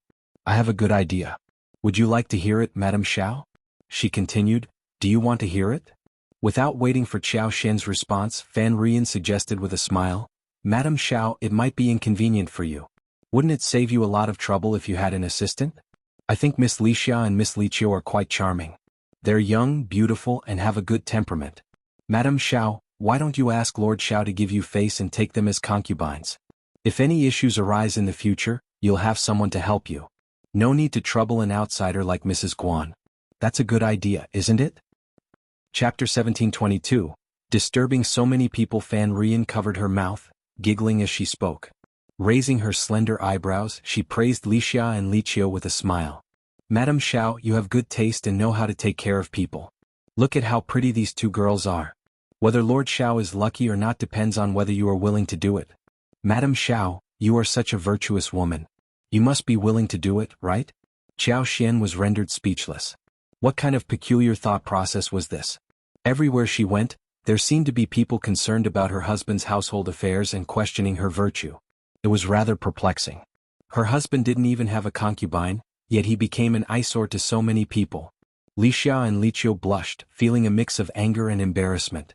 Unable to contain herself, Lixia retorted, Mrs. Bai, please refrain from talking nonsense. Our lord and madam share a deep love. If our lord were to hear about this absurdity, he'd likely be displeased. Mrs. Bai, be cautious with your words. Though I'm just a servant, the thought of becoming a concubine has never crossed my mind. It's not something to be proud of. Mrs. Bai, don't drag me into this. I'm not a servant of your family, and you can't fabricate stories.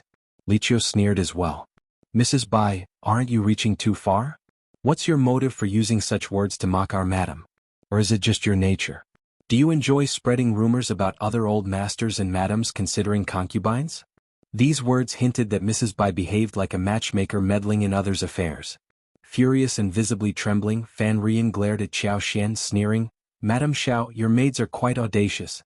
Will you stand by and let me be humiliated like this? Xiao Xian calmly responded, some people seem to enjoy humiliating themselves. Who can they blame? You. Is there a place for you to interfere in my lord's household matters? Your interest in other people's concubines is quite surprising. Perhaps you should consider taking in a few more for your own husband. It would save you energy and time, allowing you to focus on your own affairs. Fan Rian had never experienced such humiliation, especially not in front of her face. The damage and shame were magnified. She sneered angrily, Madam Xiao, you're being unreasonable. Can't you let others question your virtue without getting angry from embarrassment? Xiao Xian sneered in response, Mrs. Bai, why don't you enlighten me on your own virtues? Fan Rian was left speechless. Her husband was recruited by her. How could she allow anyone to comment on her husband's affairs, let alone entertain the thought of him taking a concubine? He didn't even have a maid. Such ideas were out of the question, as she firmly believed she had the right to dictate matters within her household. Xiao Xian inwardly chuckled at the absurdity of Fan Rian's situation. Despite facing such circumstances, she still found the audacity to comment on others. I don't need your concern for my family, Mrs. Bai. You don't need to teach me how to manage my lord. I only take orders from my lord, Xiao Xian declared as she walked past Fan Rian and the others, entering a private room at the tea house with Lixia. Fan Rian's expression turned frosty, clenching her fists in shame and anger. Mrs. Liao, sensing Fan Rian's discomfort, decided to join her side, subtly ridiculing Xiao Xian in a low voice. This attempt to show support for Fan Rian lightened her mood, and they left the scene. In the private room, Lixia and Liqiu appeared a bit angered and uneasy. Xiao Xian reassured them with a smile, that woman is absurd. Don't take her words seriously. It would be a joke if we let her provoke us. Chapter 1723. Rice Seed. Lixia and Liqiu shared laughter amidst their tears. Thank you, madam. Madam, you truly understand. It's a blessing for us. Xiao Xian threw a glance at Lixia and playfully remarked, I'm eagerly anticipating your wedding. Liqiu covered her mouth, stifling a snicker. Madam, please don't tease me. Lixia blushed, finding it too embarrassing to smile. Throughout the gathering, Lixia had exchanged glances with Xianxia, a subtle connection that hadn't escaped Xiao Xian's notice. Had Xiao Yunduan not relocated to the rural area, Xianxia would have approached Xiao Xian to discuss proposing to Lixia. Now that he was in An's province, it was inevitable that Xianxia would seek Xiao Xian's approval for their marriage. Aware that many in the Xiao family were privy to their connection, Xiao Xian had discreetly reminded Lixia not to go too far in their interactions. Even if nothing improper occurred between them, the potential harm to their reputations was a concern. Lixia had taken Xiao Xian's advice seriously, avoiding private meetings with Xianxia. His impatience to marry was evident, a sentiment that Xiao Xian observed with amusement. As the market gradually dispersed, Xiao Xian and her servant descended, entered the wagon and returned to the state office's backyard. Soon after, Xiao Yunduan returned, relieved to find Xiao Xian in better spirits. Meanwhile, Fan Rian returned home, her mind consumed by frustration. She sought solace in Old Lady Fan's company, venting her grievances. Old Lady Fan, already displeased with the feud over the seed, grew even angrier witnessing Xiao Xian supposedly mistreating her beloved daughter. Lord Xiao and Madame Xiao are incredibly intimidating. They show no regard for the Fan family whatsoever. I tried to overlook it, but their greed is escalating. Humph, even my daughter and son-in-law can't escape their constant meddling. The prefect's wife is excessively nosy. She's arrogant and completely oblivious. When Old Lady Fan heard her daughter complain about Madame Xiao commenting on her son-in-law's reluctance to take concubines, she nearly exploded in anger. This was crossing a line. Who was Madame Xiao to interfere in her family's private matters? Was her arrogance fueled by some family background and connections? They should remember that this was Anne's province's territory. If the Fan family decided to oppose them, did they truly believe they could get away with it? How naive. Old Lady Fan was determined to teach Xiao Xian and Xiao Yunduan a lesson. This was far from over. Consequently, the shipment of rice seeds sent to Liangshan town in the southeast of Anne's province was intercepted by the bandits of Liuhe Fort at Luosher Mount. Liangshan town, being the second largest town in Anne's province for cultivating food, had flatter terrain and more fertile fields than other places. In terms of rice seeds alone, even excluding some large families acquiring seeds through their own channels, the required amount was still around 160,000 caddies. On the journey, about half of the 160,000 caddies of rice seeds fell prey to the mountain bandits of Liuhe Fort. Officer Lu, responsible for the convoy, was terrified, and Sun Qian's face mirrored his distress. He dispatched 2 bailiffs to the state office for reporting and compelled Officer Lu to continue transporting the remaining rice seeds to Liangshan town with him. Retrieving the rice seeds taken by the bandits of Liuhe Fort was a priority, but the remaining half had to reach Liangshan town first. Chapter 1724. Follow-up. The document had been dispatched to town 2 days ago, and the timely delivery of the rice seeds was crucial to avoid any potential disruptions. The decision was made to distribute the available half first and devise a plan for the remaining seeds. Xiao Yunduan breathed a sigh of relief upon receiving the news and sought updates from Sun Qian and Officer Lu regarding the rice seeds. It was a relief. Regardless, at least half of the rice seeds would reach Liangshan town promptly, preventing widespread panic. While angered and somewhat surprised, Xiao Yunduan wasn't entirely caught off guard. This wasn't a prefecture capital of other states, it was a nest of bandits. What couldn't bandits in such a nest do? With a scarcity of resources, it wasn't entirely unexpected that the bandits would target the rice seeds. However, it was unacceptable. Xiao Yunduan decided to enhance security measures, increasing the number of escorts. Some would be visible while others would operate covertly. He preferred a slightly delayed delivery to risking another incident. He had already instructed Yuezhing Xiao to prepare around 60,000 caddies of rice seeds to compensate for the loss. Yet, a repeat occurrence would pose significant challenges. Convening everyone in the state office, Xiao Yunduan held a meeting to rearrange the rice seed delivery, emphasizing the importance of a secure transfer. The tension in the room was palpable, and everyone nodded in agreement, fully aware of the gravity of the situation. The atmosphere resembled walking on thin ice, with a collective fear of mishandling the task. While Xiao Yunduan asserted Officer Liu's innocence and refrained from punishing him, there lingered a sense of uncertainty regarding his true sentiments. They couldn't shake the feeling that there might be underlying resentment. The uncertainty of when he might pose challenges in the future lingered in their thoughts. In a private meeting, Jia Heming shared a concerning revelation with Xiao Yunduan. The 3 powerful mountain bandits Yuro Min family tribe, Liuhe Fort and Tiger Head tribe Yuro, had absorbed numerous vagabonds, gaining immense influence that even the 3 major families hesitated to confront. With spring and summer leaving the young and elderly in their care, the mountain's limited resources led to insufficient food. Traditionally, during this period, the bandits descended to collect protection fees. This year, insufficient funds may have prompted Tiger Head tribe to resort to robbing food. Jia Heming subtly conveyed that the Min family tribe and Liuhe Fort might harbor similar intentions. For a prolonged period, Jia Heming emphasized to Xiao Yunduan that the 3 prominent families had fulfilled their protection fee obligations. However, due to Lord Xiao's recent conflicts with these families, they might withhold protection fees this year. It sounded absurd but was, unfortunately, the reality. Consequently, the mountain bandits might target the rice seeds. Expressing genuine concern for Lord Xiao's well-being, Jia Heming proposed acquiring extra security for the journey, even suggesting purchasing protection from potential threats. However, he clarified that this was just a precautionary measure. Jia Heming detested the mountain bandits and hoped for Lord Xiao to assert dominance over them. Nevertheless, Xiao Yunduan needed to prioritize his safety.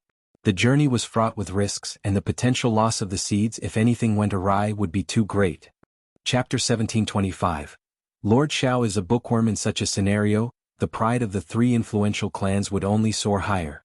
Xiao Yunduan reorganized the transportation plan for the rice seeds and displayed documents at the city gates.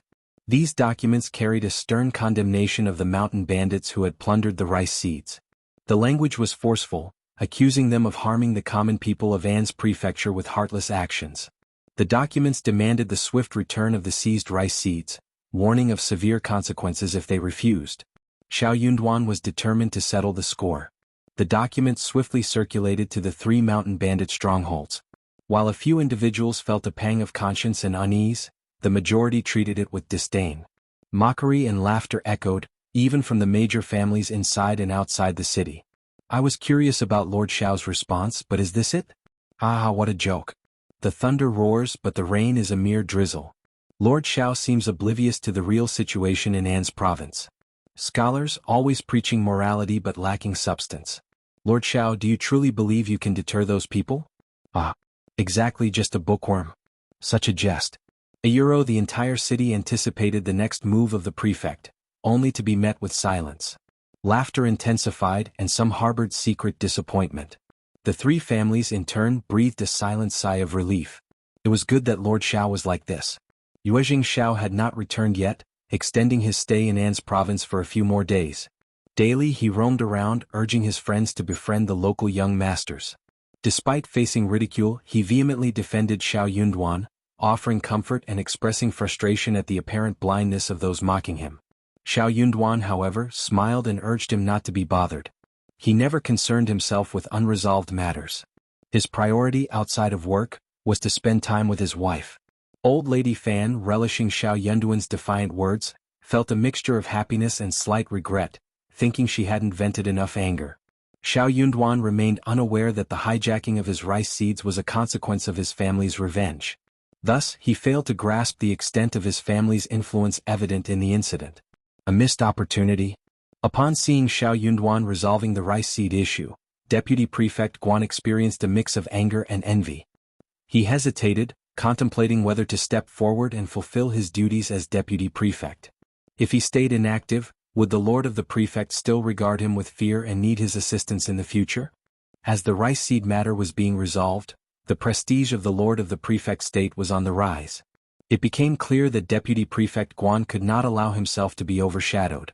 Unexpectedly, another batch of rice seeds was stolen at this juncture. Deputy Prefect Guan knew these people too well. If there was one incident, another would follow. Especially considering the Lord of the Prefect's issuance of loud but seemingly futile documents. Were these mountain bandits to be underestimated? Deputy Prefect Guan anticipated more attacks. The wait to see if they would strike again was only a matter of time. Chapter 1726. Unwilling at this juncture, taking charge could mean that the Prefect Lord might delegate this troublesome matter to Deputy Prefect Guan, a potential invitation for trouble.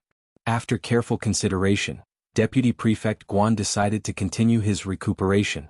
Secretly, he harbored a hope that Xiao Yunduan would face difficulties. The prospect of mountain bandits seizing more rice seeds excited him. He envisioned a scenario where Xiao Yunduan, desperate and unfortunate, would turn to him for help, allowing Deputy Prefect Guan to reclaim his dignity. However, even in recuperation, peace eluded him. To gain insights, he urged his wife to visit Madame Xiao in the East Courtyard frequently. He hoped to glean information from Madame Xiao. Mrs. Guan resisted the idea. She had no inclination to visit Xiao Xian without reason. Her desire to surpass Xiao Xian clashed with her realization that she consistently fell short. However, with her husband's future at stake, Mrs. Guan reluctantly agreed to go. Regardless of her intentions, she was going to visit Xiao Xian, and Xiao Xian had to entertain her. Mrs. Guan's constant sarcasm during these visits angered Xiao Xian.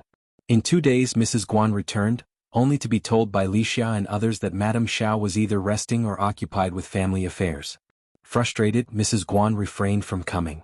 Meanwhile, in Xiao Yunduan's room, the rice seeds were being delivered as per his instructions. Meng Wanfu and Ding Xiang's men were discreetly deployed, joining Sun Bai, Sun Qian, Xianxia, Yi, and others to ensure a smooth operation with no mishaps.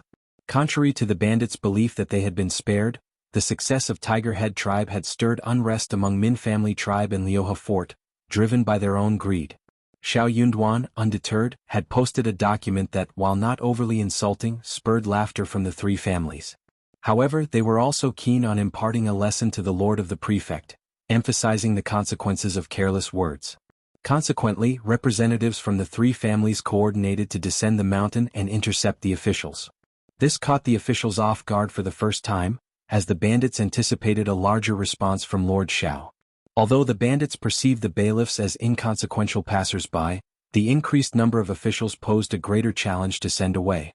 Eager to boast about pilfering from the bookworm Lord Prefect, bandits from various villages scrambled to participate. Given the An's province government's reputation for incompetence and poverty, the Mountain Kings had refrained from robbing the government for years. Now presented with an opportunity, they were unwilling to let it slip away. The anticipation was palpable, with everyone eager to partake. In the end, lots were drawn to decide who would participate. The fortunate ones rejoiced, while the unlucky ones felt a profound sense of loss. Before taking action, preparations in the tribes included slaughtering sheep, pigs, and arranging wine for a celebration. However, this time proved markedly different from previous occasions. Sun Bai and Sun Qian, notable figures from the Crown Prince's residence, and Jing Sang and the others, seasoned warriors resisting northern invasions, demonstrated their prowess. Surviving harrowing battles spoke volumes about their capabilities. Chapter 1727. Long-term plan. Moreover, the 50 men sent by Meng Wanfu were all seasoned soldiers from the army. In gratitude for Xiao Yunduan and Xiao Xian's kindness, Meng Wanfu ensured that the men he dispatched were exceptional. These soldiers, alongside the current bailiffs, were organized into two groups to escort the rice seeds to their respective towns. The strategy involved a combination of visible and covert presence, with professional scouts deployed to survey the route. Facing undisciplined mountain bandits, their superiority was evident. Moreover, Tiger Head tribe, swayed by Xiao Yunduan's diplomatic approach, perceived the lord of the prefect as pedantic and incompetent, a belief that played to their advantage. However, the bandits lay in ambush within a dense forest, attacking the convoy transporting rice seeds without provocation. Sun Bai, Sun Qian, and others, following the principle of capturing leaders before subduing the bandits, launched stealthy attacks. Their targets were the deduced leaders, and had it not been for Xiao Yunduan's directive to inflict serious injuries without causing deaths, many leaders would not have escaped unharmed. Xiao Yunduan had a deliberate plan. Amidst spring plowing, farming took precedence. He aimed to avoid escalating tensions by refraining from killing the mountain bandits during this crucial time. The death of any bandit could infuriate the others, potentially spiraling the situation out of control. As he hadn't yet fully consolidated control over the An's province government office and subdued the influential families, Xiao Yunduan sought to avoid unnecessary trouble. This time, the leaders of the three mountain strongholds, mainly second-in-command and third-in-command figures, were all injured, with some sustaining serious wounds. The skirmish unfolded swiftly, with arrows descending like rain and hidden weapons swarming like locusts. Caught off guard, the mountain bandits screamed and fell to the ground before they could react. Had the attackers not shown mercy, escaping might have been an impossible feat for the mountain bandits. Realizing they had been exposed and had lost a significant portion of their combat strength, the mountain bandits understood that gaining anything more was practically impossible. The attackers, masked and clad in green, concealed their faces and in some cases even their figures. It became apparent that these individuals were external reinforcements invited by the bookworm Lord Prefect. It seemed money truly had the power to accomplish anything. Despite the Lord Prefect's apparent pedantry and lack of knowledge, his affluent background allowed him to secure powerful assistance, leading to their defeat. Fortunately, Xiao Yunduan exhibited prudence. Aware of the Mountain King's formidable influence, he refrained from ordering any killings, opting to inflict injuries instead. Returning to their stronghold in a sorry state, the mountain bandits felt extreme shame. Even now, the mountain bandits failed to take Xiao Yunduan seriously. They believed he still harbored fear, considering why he hadn't seized the opportunity to kill them. The Min family tribe pondered the situation. Given the prefect lord's apparent sensibility and newfound allies, they decided to spare him this time. With numerous wealthy families in An's province, starvation was not a concern. They doubted the prefect lord possessed sufficient funds to retain these skilled helpers for an extended period. Recognizing the expertise of these individuals, the mountain bandits speculated on the considerable expense involved. Chapter 1728. Again and again the lord of the prefect seemed destined to become a spendthrift. In due time, those who felt wronged by him would settle their scores. They were not willing to bear such a significant loss. Learning of the Min family tribe's sentiments, Liuhe Fort carefully considered the situation and formulated a similar plan. The Tiger Head tribe had reaped considerable benefits, with their second-in-command being the second person to descend the mountain. Unexpectedly he was struck in the abdomen by an arrow, causing profuse bleeding and extreme pain. Recovery would take at least half a year, prompting him to endure the suffering temporarily. Revenge, as the saying goes, is a dish best served cold. Towns close to An's province promptly delivered the seeds, while those farther away saw the daily dispatch of escort teams to their respective locations, ensuring swift progress. The Fan family and the Mei family, anticipating Xiao Yunduan's embarrassment, were taken aback. Initially assuming that the Mountain Kings had refrained from another attack, further investigation revealed the battle had concluded before it even commenced. What was Lord Xiao up to? His actions were truly unpredictable. Old Lady Fan, angered by what felt like another slap in the face, refused to back down. She covertly sent benefits to the Tiger Head tribe, urging them to act again. A lesson needed to be taught to the lord of the prefect state. Reluctantly agreeing to the Fan family's request, the Tiger Head tribe couldn't afford to appear afraid of the bookish prefect, fearing damage to their reputation. Chao Meng, the second-in-command, bedridden and cursing Xiao Yunduan incessantly, now saw an opportunity for revenge through an alliance with the Fan clan. He was determined not to let it slip away no matter the cost. Unable to take action personally, he delegated the task to his trusted subordinates. Consequently, his right-hand men, accompanied by the third-in-charge Jin Shan and 20 brothers, were dispatched. Acting on information provided by the Fan family, they attempted another ambush. Though the number of brothers descending the mountain was limited this time, each one was a meticulously chosen elite. Their objective extended beyond merely seizing the rice seeds. They sought revenge for the injured second-in-charge. The second-in-charge insisted that, if the rice seeds couldn't be taken, they should be set ablaze. Even if reduced to ashes, they must not fall into the hands of the officials.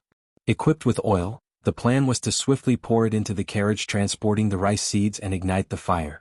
The move was undoubtedly ruthless, but given Chao Meng's severe injuries and unreleased anger, such viciousness was almost expected. This marked the final leg of the long-distance escort. After this journey, the need for long-distance escorts would cease. Safer routes awaited, with no dense forests or valleys to navigate.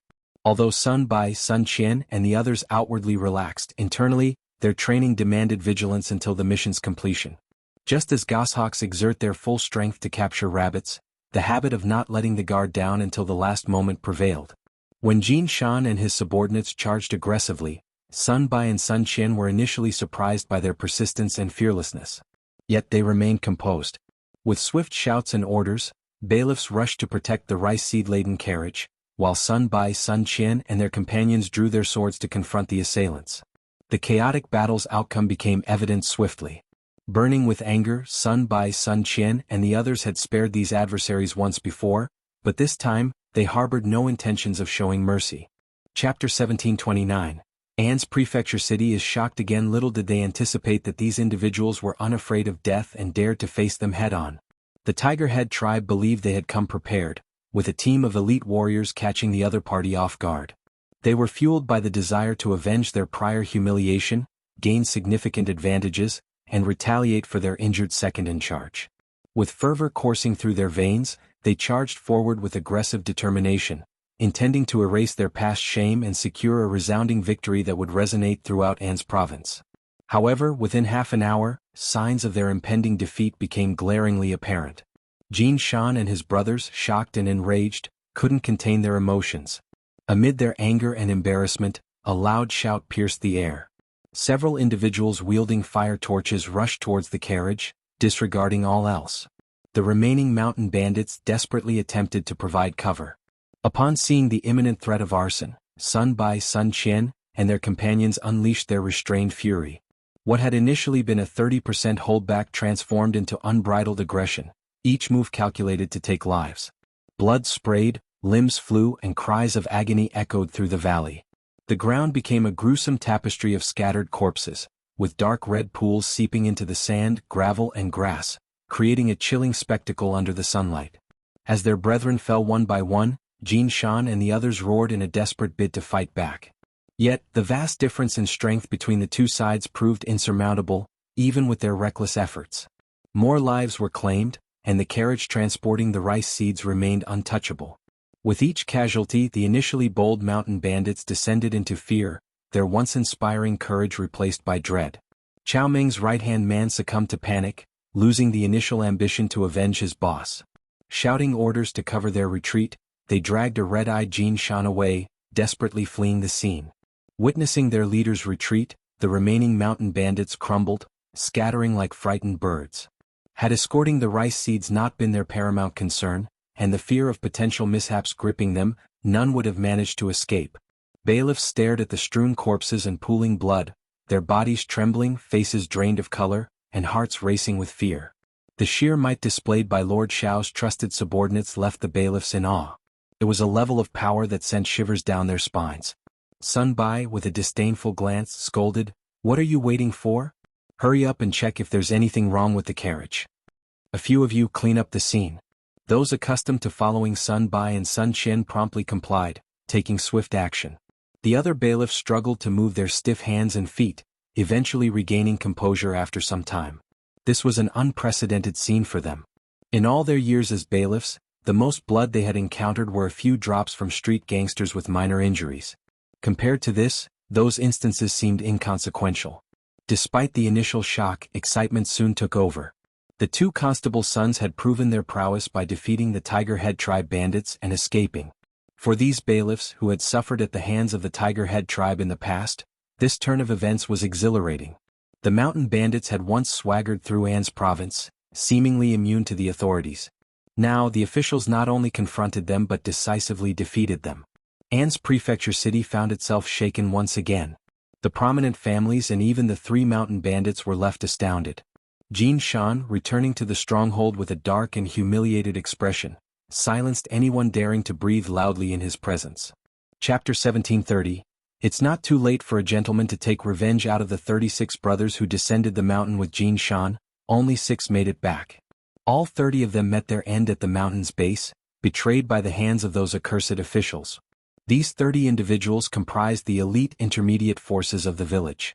Even though his boss didn't lay blame upon him, he couldn't face his remaining brothers. The anger and guilt overwhelmed him whenever he looked into their eyes. Xiaoyunduan, he vowed not to let him off. Even if it meant risking his life, he intended to keep him alive in An's province. Chao Meng seethed with anger, almost spitting blood as he cursed furiously. His brothers went down the mountain seeking revenge, a large group departing, but only a handful returned in a sorry state. The injustice of it all was unbearable.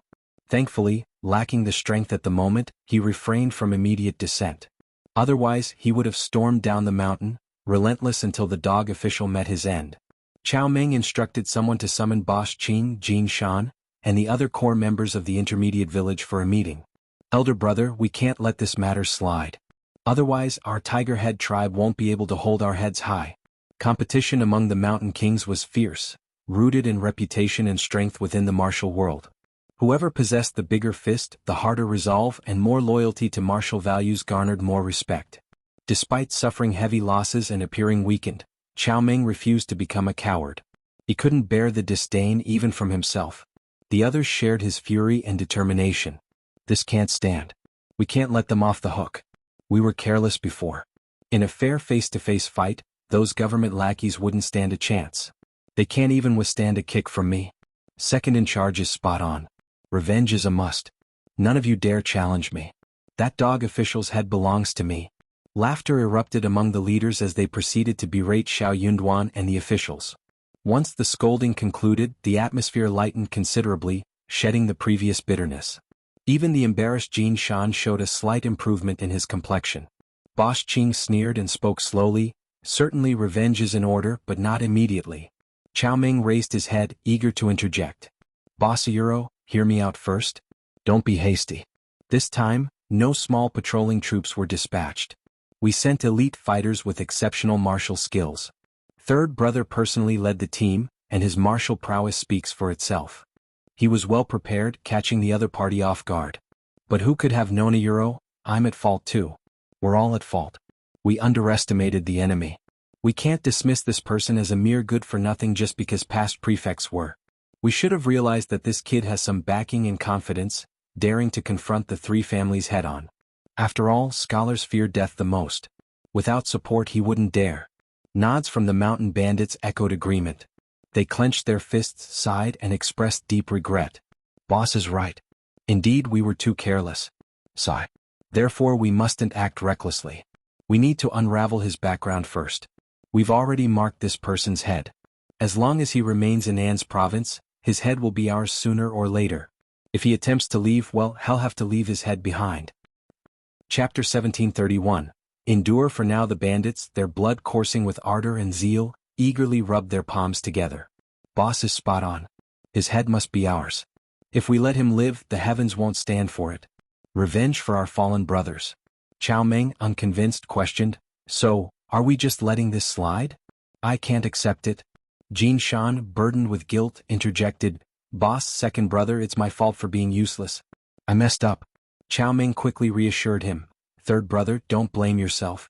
I don't blame you and our brothers won't either. It's all that dog official's fault. He's gone too far. The mountain bandits voiced their solidarity, offering comfort to Jin Shan. Boss Qing added, third brother, enough.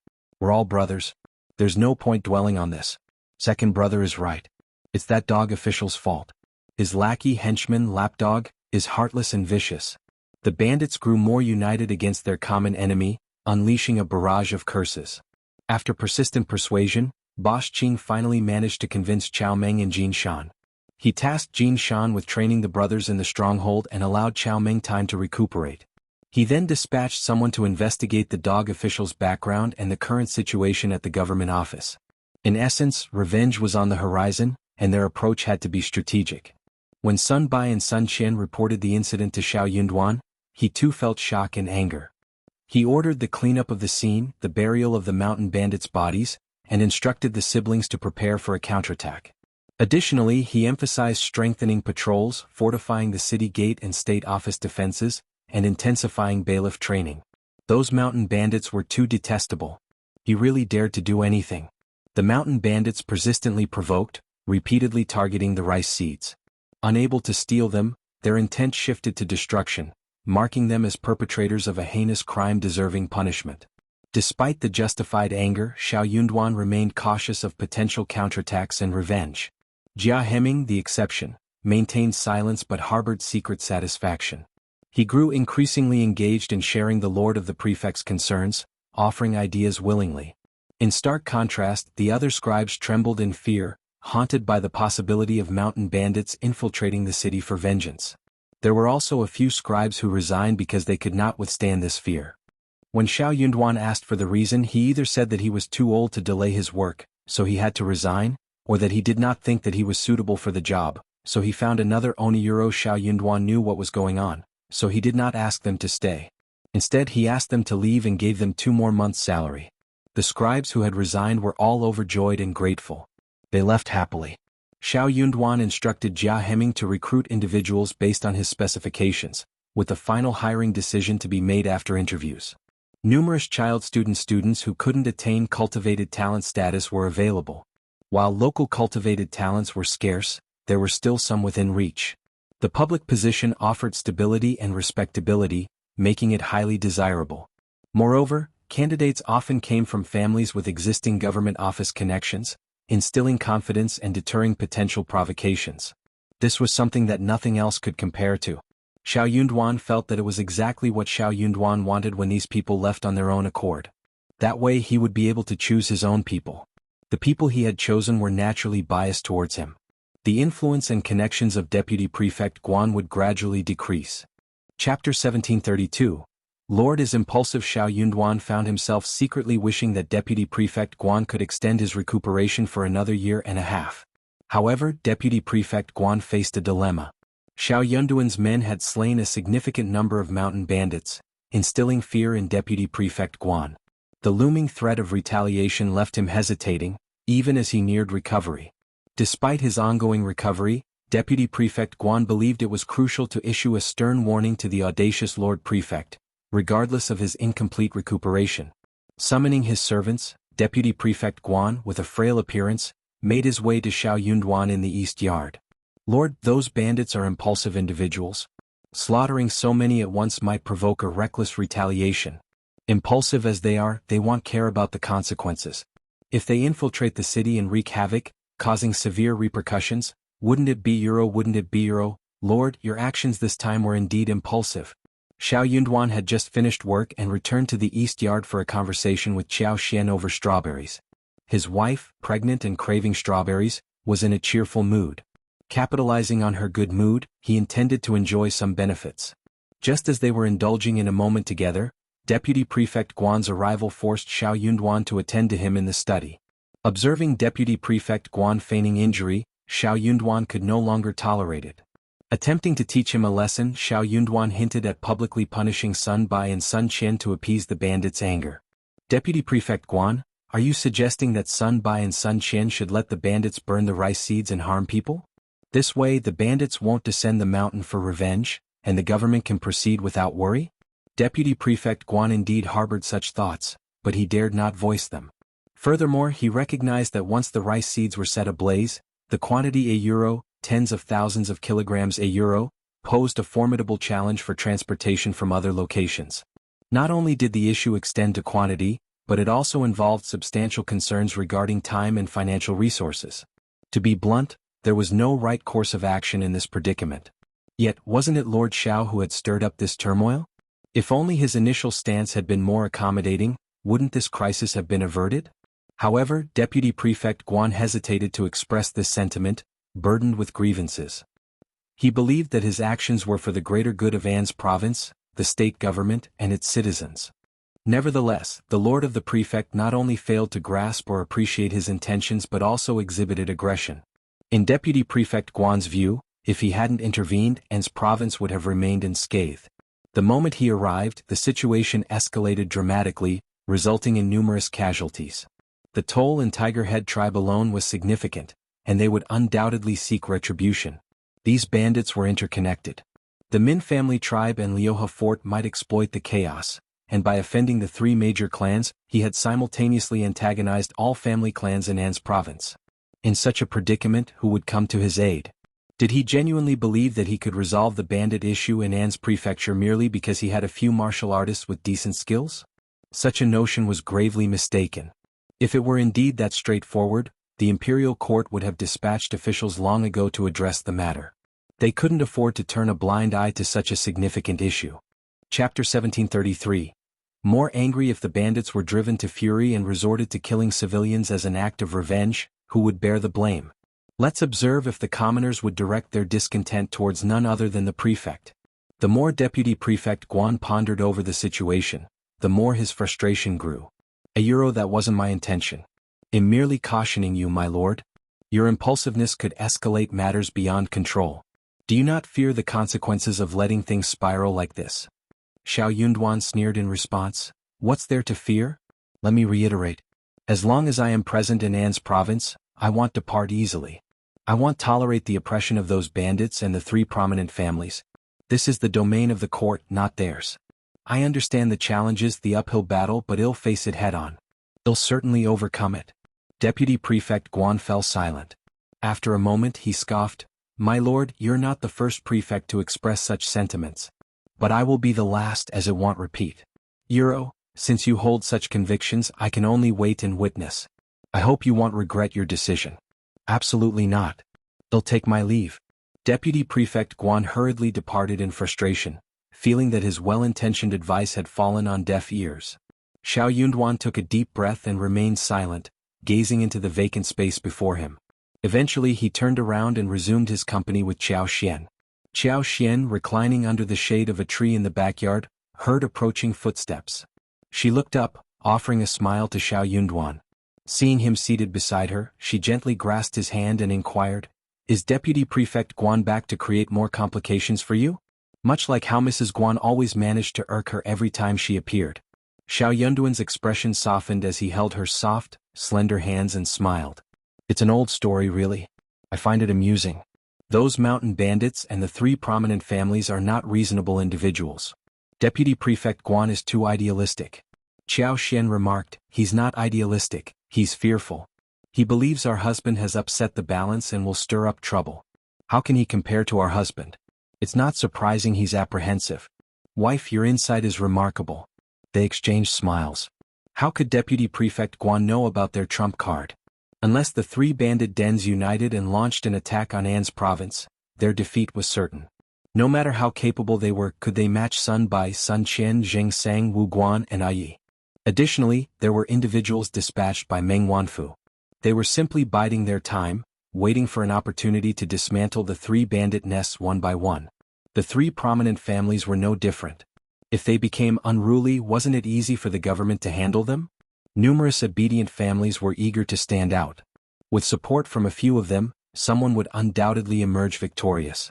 If the three prominent families decided to lavish money and resources on others, they might find themselves unable to outdo their own families. Despite this, Xiao Xian was pregnant, and Xiao Yunduan yearned for a tranquil life. Yet, some individuals seemed determined to avoid peace. Initially, Xiao Xian and Xiao Yunduan had planned to venture outside the city to survey those lands. However, amidst the unfolding events, such plans were now impossible. At this moment, Xiao Yunduan would not allow her to leave the city. The air was thick with uncertainties. In An's province, events unfolded in ways that defied expectations elsewhere. Xiao Xian was aware of her own safety, yet she couldn't disclose her superpower to him, forcing her to resign herself to the silence. Chapter 1734. No more show. The potato and herb seeds along with some fruit saplings were delivered, courtesy of Yuezhing Xiao. Xiao Xian expressed her gratitude and arranged for someone to transport the seeds to the state office's backyard, eager to inspect them herself. Xiao Xian found solace when she infused her superpowers into the seeds. This way, even if she couldn't tend to the 500-meter field for a year, she was confident it wouldn't result in a misshapen harvest. With little else to occupy his time, Yuezhing Xiao stayed for a few days to assist. He diligently planted all the seeds and herbs before bidding farewell to Xiao Yunduan and Xiao Xian. I have a feeling An's province isn't as peaceful as it seems. Those families are too audacious. Lord Xiao, if you ever need assistance, just let me know. Yuzhang isn't far. We can reach here in 2.5 days without delay. I also want to test the Yuezhing family's influence. Euro for the Yuezhing family to offer assistance. They would need connections in the business world. If An's province sought to wield this as a threat against Xiao Yunduan, they might find themselves outmatched. Suppressing the Yuezhing family, Zhao Shu, and the three major families of An's province seemed like an improbable dream. Xiao Yunduan chuckled heartily and clasped his hands at Yuezhing Xiao. Rest assured, brother Yuezhing, if the need arises, he'll certainly seek your assistance. Yuezhing Xiao responded, it's not just assistance, it's a mutually beneficial arrangement. We've always sought win-win situations. They shared a laugh. Xiao Yunduan penned a letter and handed it to Yuezhing Xiao. Xiao Xian arranged a thoughtful gift and requested Yuezhing Xiao to take it home. Especially the joyful news of Xiao Xian's pregnancy. Her mother must be eagerly anticipating it for her peace of mind and happiness. Xiao Yunduan was swamped with responsibilities, leaving him with no time to send someone home. Fortunately, Yuezhing Xiao was present to fulfill the task. Once things settled down, if their mother and others wished to visit, they could send someone to pick them up and stay for a while. However, that was not the case at the moment. Concerned that Yuezhing Xiao might encounter trouble on the way, Xiao Yunduan asked Yi and Sun Qian to escort him out of An's province. Sun Qian and Yi only returned after ensuring Yuezhing Xiao had safely reached another significant town. The three prominent clans initially shared Deputy Prefect Guan's belief that the Tiger Head tribe would surely retaliate and seek revenge. To their surprise, after a considerable wait, there was no sign of reprisal. Old Lady Fan grew increasingly anxious and discreetly dispatched individuals to contact the Tiger Head tribe for information. Unexpectedly, Tiger Head tribe ignored her this time and remained silent. This silence could be comprehended. They were concealing their strength and choosing the right moment. Seeking immediate revenge wasn't practical. What more was there to say? It would be embarrassing to articulate. Why subject themselves to embarrassment? If Tiger Head tribe chose not to acknowledge the Fan clan, so be it. What significance did it hold? Tiger Head tribe showed no regard for the Fan clan, leaving them feeling utterly powerless. Even though Old Lady Fan possessed a proud demeanor, she dared not blame Tiger Head tribe.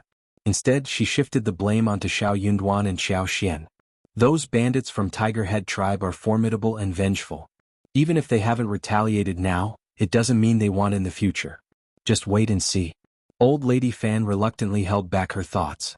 Spring plowing took precedence, especially for the Fan family. They had to attend to the agricultural tasks before anything else. Chapter 1735. Giving in at the Mei family. The season brought warmer weather, making it an opportune time for venturing into the mountains for woodcutting. Specializing in the wood business, the Mei family operated a sizable furniture workshop and engaged in log trading. In An's province, vast mountains and towering forests extended as far as the eye could see, making it impossible to reach the outskirts even after several days of walking. However, being in the wood business didn't mean having the freedom to cut down trees at will.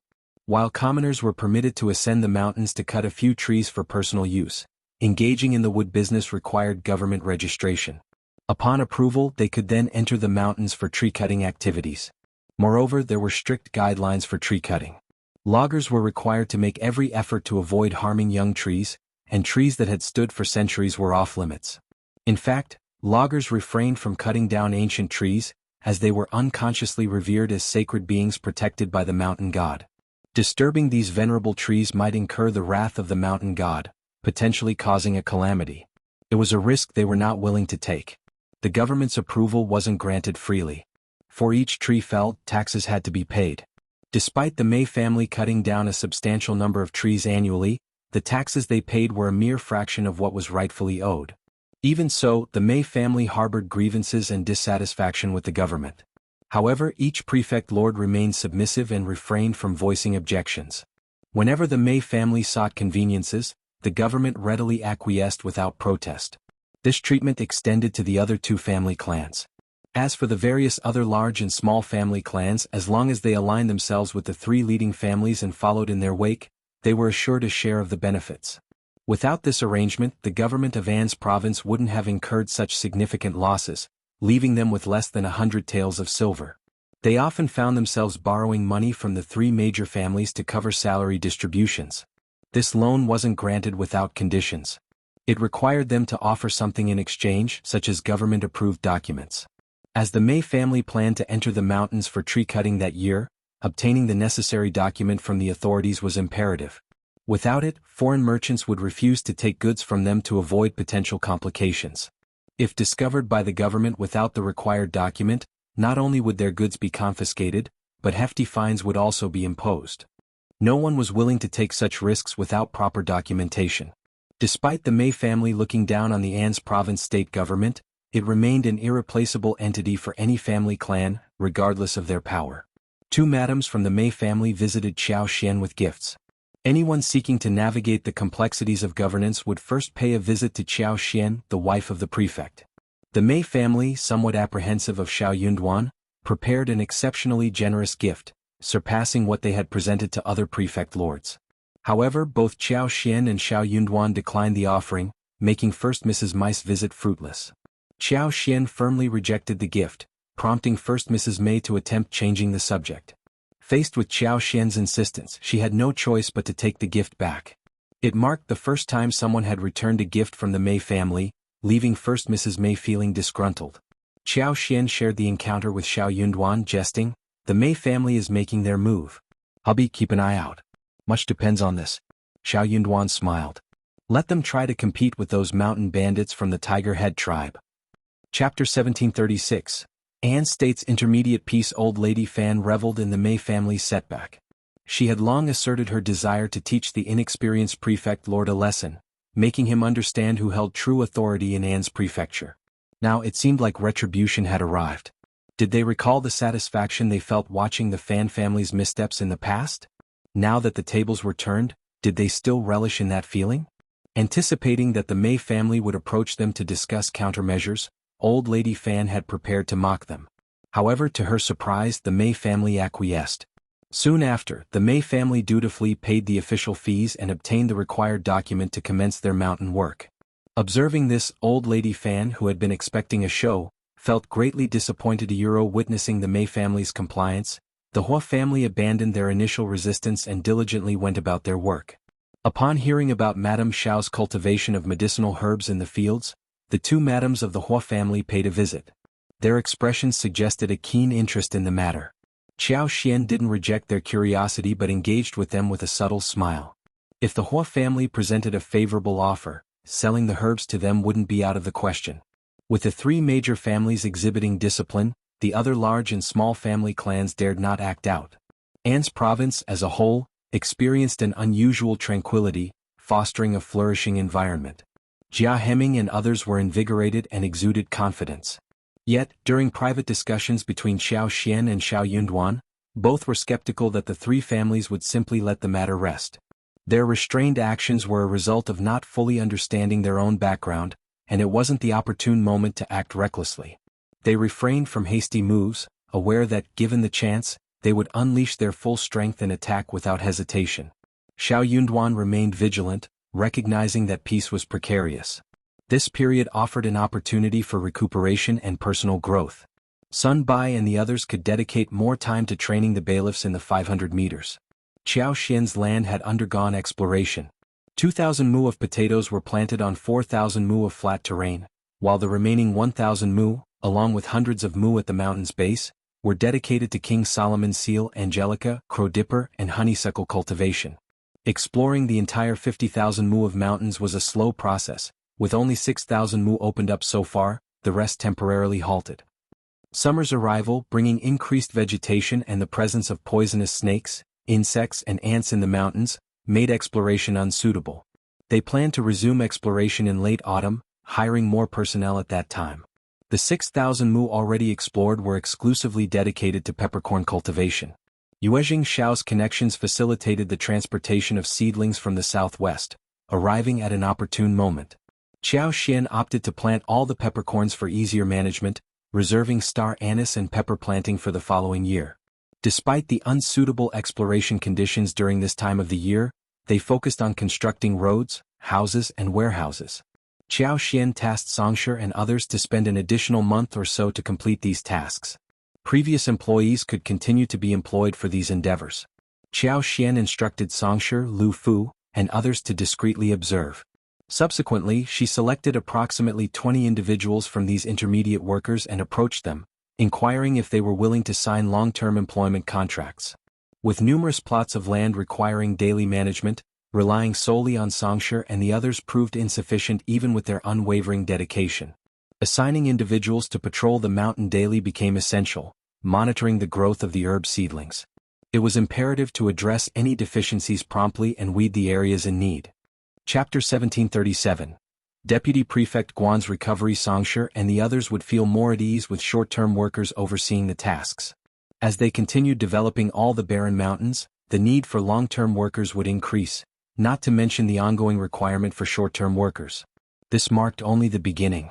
Xiao Xian's primary aim was to generate more employment opportunities for the people of An's province, aligning her family's interests with those of the local community.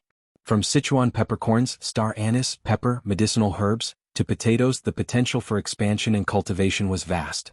If the harvests proved profitable, more individuals would likely engage in planting, prompting continuous growth. Her vision was to transform the vast An's province into a renowned region for spices and herbs, leveraging its unique advantages. Given An's province's sheer size, it was destined to become increasingly vibrant. Yuezhing Xiao decided to establish a branch of the Yuezhing family in the city, alongside 3 dessert shops offering a variety of fresh fruits. Xiao Xian and Xiao Yunduan endorsed the plan. Xiao Yunduan entertained the idea of reaching out to the prefect of Yuzhang to upgrade the official road between An's province and Yuzhang. His vision included widening, flattening, and implementing other improvements. However, this ambitious project required substantial investment, making it currently unfeasible. Despite the family settling their debts due to external pressure, An's province still owed Xiao Xian 620,000 taels of silver. Xiao Yunduan had managed to pay off 120,000 but still owed 500,000. Progress on other projects would have to wait until the outstanding amount was settled. Upon Deputy Prefect Guan's recovery, he offered to share Lord Xiao's burden at the government office. I'm truly ashamed. My body has been disappointing, and it seems luck hasn't been on my side. If not for these setbacks, I could have assisted you earlier. Now that I've finally recovered from my injuries, you can take a well-deserved rest after working tirelessly for so long. Leave all the miscellaneous matters to me. Lord, rest assured. Having spent many years in An's province, am intimately familiar with its administrative affairs. I guarantee flawless resolution of all matters on your behalf. Lord, feel free to stay away from the government office for at least half a month. Deputy Prefect Guan confidently patted his chest, addressing Xiao Yunduan with a smile. His words carried a tone as if he had made significant sacrifices, ensuring Xiao Yunduan could enjoy a peaceful break. It almost seemed as if Xiao Yunduan had taken advantage of him. He fell short of saying, "Look at all I've done for you without asking for anything in return. Let's see if I'm treated well." Xiao Yunduan chuckled inwardly. Did Deputy Prefect Guan think others were fools? It was evident that if he continued pretending to be unwell, he would gain nothing and lose all his prestige. Despite his impatience, he spoke with great pomp. If he claimed to have fully recovered and could resume normal duties, Xiao Yunduan wouldn't bother arguing at this point. However, Deputy Prefect Guan's eagerness to seize power while framing it as if Xiao Yunduan had taken advantage of him was quite distasteful.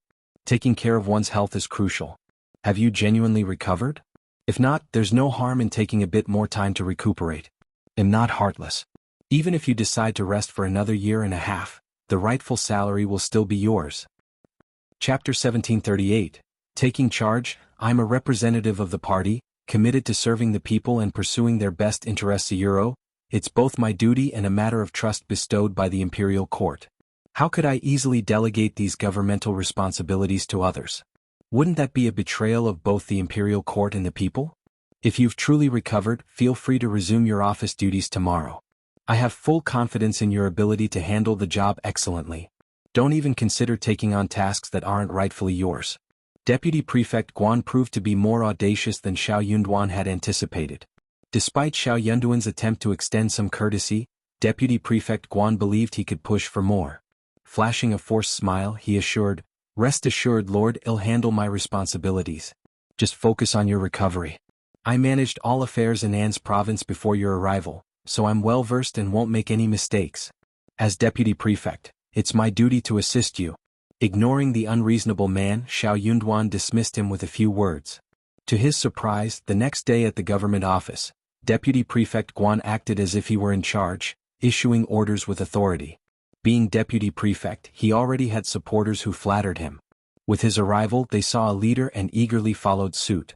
Observing him seamlessly taking charge and managing affairs as usual brought even more joy to his demeanor. What did this signify?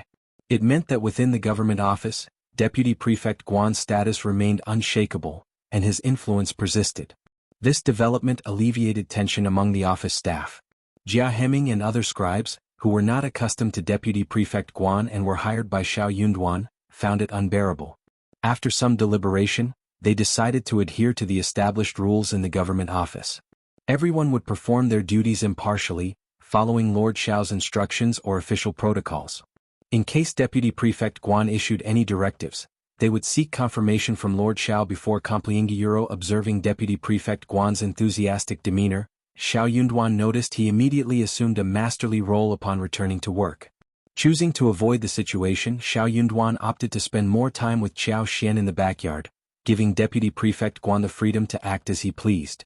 As he devoted himself to addressing challenges, Xiao Yunduan also assessed the individuals within the government, identifying those who could genuinely be nurtured, discerning the unworthy and recognizing the fence-sitters.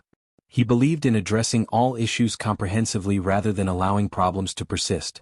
Deputy Prefect Guan reveled in this newfound authority, secretly patting himself on the back. Confident in his unassailable position within government office, he drew strength from years of managerial experience and a network of loyal subordinates. Despite Lord Xiao's competence, Deputy Prefect Guan felt assured that, given his role in managing the bailiffs, Lord Xiao would not disregard him or refrain from relying on his expertise. However, his confidence waned as he soon realized that the current provincial government was no longer a realm where he could command as he pleased. Many scribes were proving less than obedient, challenging his authority. Chapter 1739. Let him do it. Unlike in the past when he gave an order, someone would immediately follow it. It wasn't like now where they would reject him or use Lord Xiao as an excuse, which made Deputy Prefect Guan furious. Deputy Prefect Guan was unwilling to give up, so he started looking for trouble. However, Jia Heming knew him well and had long been on guard. It was not so easy for him to catch Jia Heming and the others. After all, Jia Heming wasn't targeting him on purpose. He was doing everything according to the rules, or he would rebut everything by saying, "Lord Xiao told me to." Deputy Prefect Guan was furious. In the past, Jia Heming and the others wouldn't have had the guts to do this to him. They were relying on Lord Xiao. Did they really think that he could not deal with them? Unable to find legitimate faults, Deputy Prefect Guan resorted to targeted harassment against Jia Heming. Exploiting his authority, Deputy Prefect Guan abused his position to control others and assigned Jia Heming a mission with the intention of making it impossible to complete. He subtly instigated trouble through veiled hints, creating a situation where Jia Heming faced insurmountable challenges. Seizing the opportunity, Deputy Prefect Guan publicly berated Jia Heming, accusing him of being careless, incompetent, and unworthy of his position. Jia Heming, grappling with his anger, attempted to defend himself. However, before he could articulate his points, Deputy Prefect Guan rudely interrupted him, levying accusations of rudeness, disrespect, and insubordination without providing any chance for explanation. Though cursing inwardly, Jia Heming refrained from uttering a word, fearing that any response might lead to further name-calling and derogatory labels. Witnessing Jia Heming's silence, Deputy Prefect Guan took pleasure in his perceived victory. Fueling his anger, he intensified the verbal assault, aiming to set an example and showcase the consequences of opposing him and disregarding his authority. This targeted mistreatment persisted for 3 to 4 consecutive days, as Deputy Prefect Guan continued to subject Jia Heming to various forms of harassment. Initially, there were individuals who covertly supported Jia Heming or spoke positively on his behalf. Unfortunately, Deputy Prefect Guan implicated these sympathizers, intentionally subjecting them to difficulties.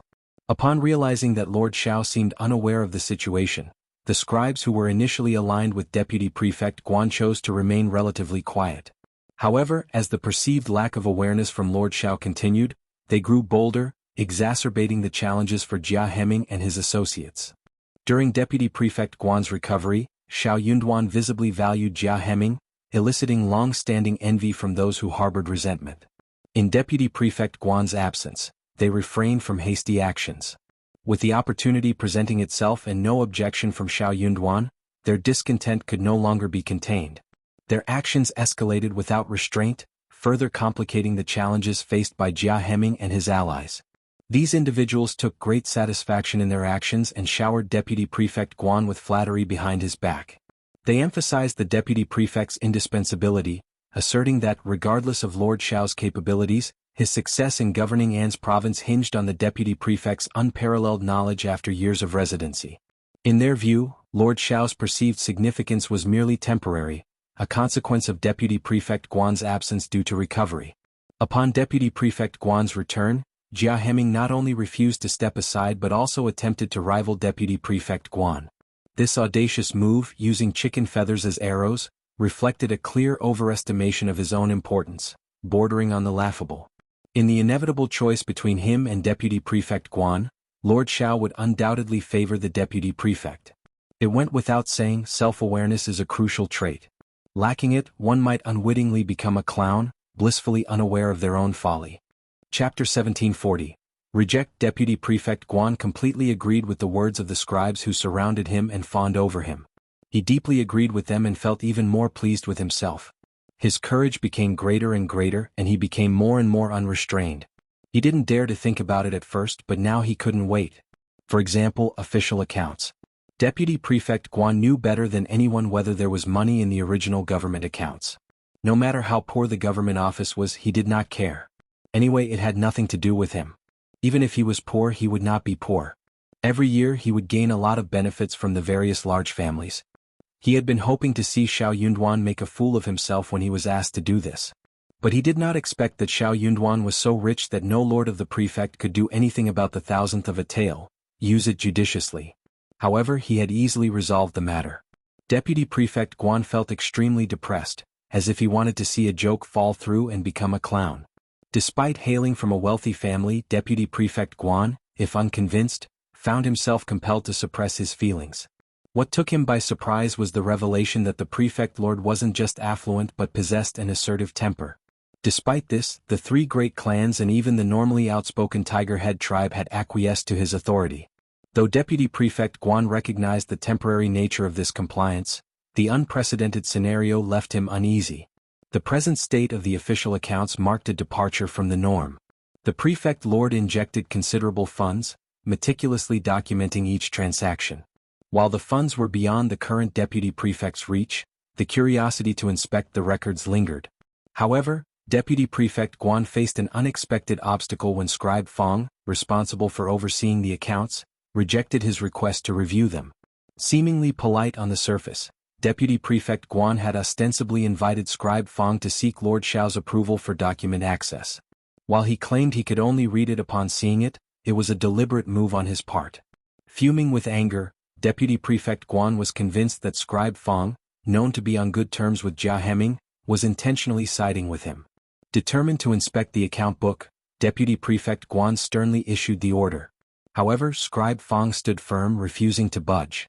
Outraged and humiliated, Deputy Prefect Guan escalated the situation, commanding his trusted aides to forcefully seize the document.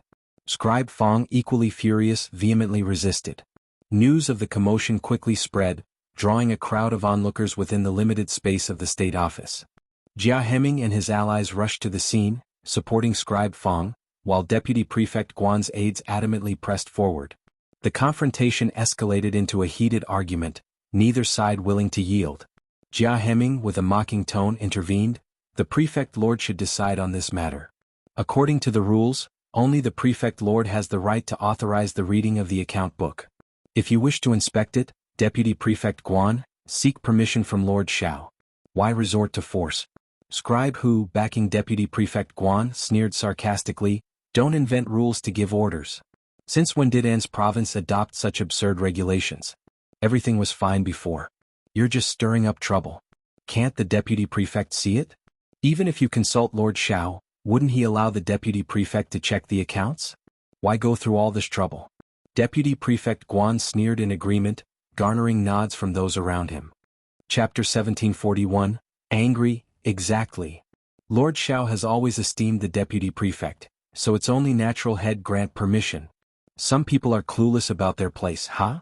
Can't you see? With the Deputy Prefect back, someone is feeling uneasy. I agree. Jia Heming's face flushed with frustration. That was in the past. Lord Xiao is the Prefect Lord now. We follow Lord Xiao's directives. Any issues with that? Of course there's no problem, Deputy Prefect Guan responded leisurely. Well, indeed follow Lord Xiao. However, we don't have to be excessively rigid, do we? As long as the rules are reasonable.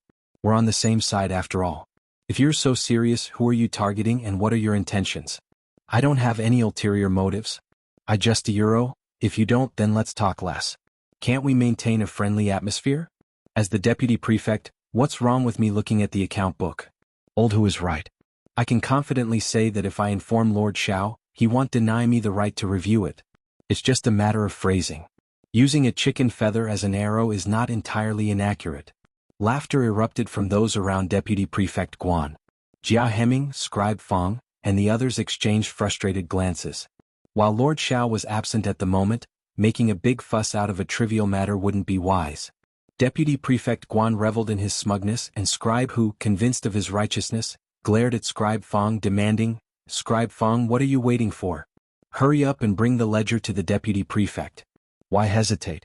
Can't the Deputy Prefect control you? Scribe Fong gritted his teeth. Deputy Prefect, please forgive me. I didn't dare defy Lord Xiao's earlier instructions. Please don't make it difficult for me, Deputy Prefect. Once you obtain Lord Xiao's approval, he'll promptly hand over the account book. You stubborn fool.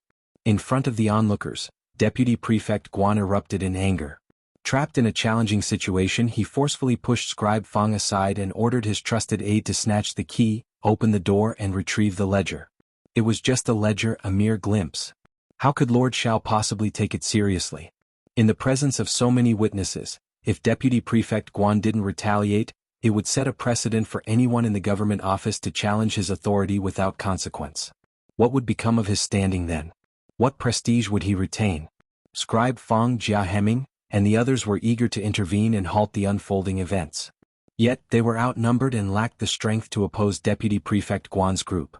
Over the years, Deputy Prefect Guan and his associates had grown accustomed to their tyrannical ways. Their influence permeated the entire government office, making even the prefect lord powerless against them. They claimed the lion's share of benefits, leaving the scraps for the rest. With the arrival of the new prefect lord, however, their manipulative tactics failed to sway him. Deputy Prefect Guan, undeterred, attempted to establish dominance upon his return. To his surprise, Lord Xiao skillfully navigated the situation, refusing to succumb to his attempts at control. Deputy Prefect Guan insisted on his recovery, showing indifference to other matters. Yet Lord Xiao didn't yield to his demands. Now, realizing that additional benefits were unattainable, their frustration and anger were palpable. Chapter 1742.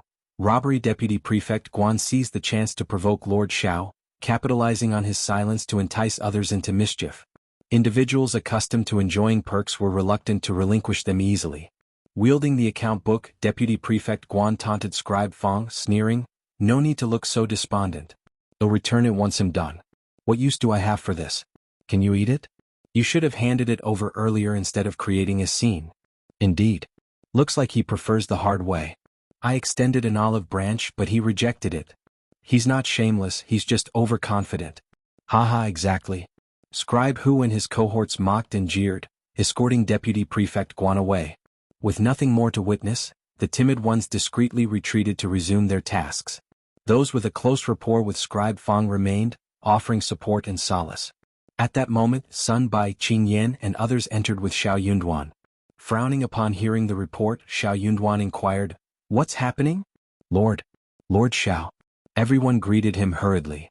Scribe Fang bowed, cupping his hands. "I've disappointed you, Lord." Deputy Prefect Guan took the ledger. "I failed in my duty. Please punish me, Lord." Xiao Yunduan wore a cold expression, his dark eyes inscrutable. The deep red uniform added to his aura of authority. Casting a glance at Scribe Fang, he uttered a few indifferent words from his thin lips. "I've made it clear that if you fail, there will be consequences. You're sentenced to 2 months of punishment. Repeat the offense and it'll be 6 months. Hearts skipped a beat among the onlookers. Some had contemplated pleading for Scribe Fang, but fear silenced them. "Yes, thank you, Lord." Scribe Fang accepted his punishment respectfully. Lord Xiao had warned him earnestly when assigning the task, even offering the option to decline if he found it challenging. Scribe Fang, however, perceived it as a straightforward assignment.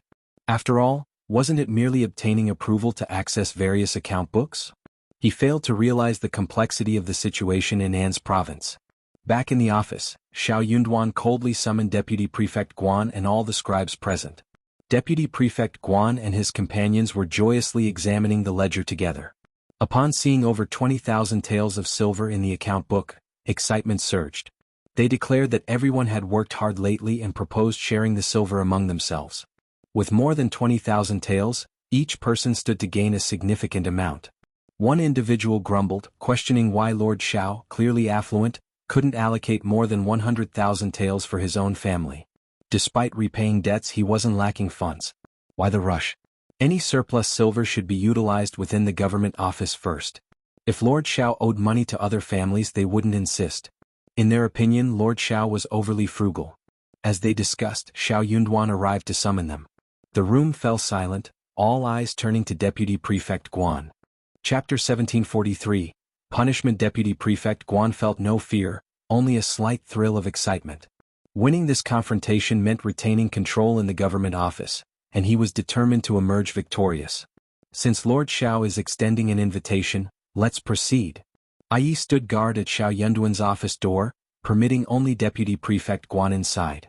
The rest were left outside, the door ajar. Xiao Yunduan sat in the main seat with Jia Heming and Scribe Fang flanking him. Scribe Hu, unfazed, feigned ignorance of the blockade.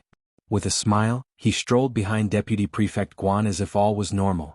Ai, brandishing his saber, halted him sternly. "Lord didn't invite you in." A cold gaze from Deputy Prefect Guan supported Ai's stance. Scribe Hu glanced at Xiao Yunduan, who remained impassive. When it became clear that Xiao Yunduan had no intention of allowing anyone else in, Deputy Prefect Guan, with a feigned obliviousness, followed suit. Scribe Hu, conceding defeat, stood among the others. Deputy Prefect Guan greeted Xiao Yunduan with a smile. "Lord Xiao, you sought me out." Xiao Yunduan's tone remained cold. "Did you bring the account book? Were you waiting for my approval, as Scribe Fang suggested?"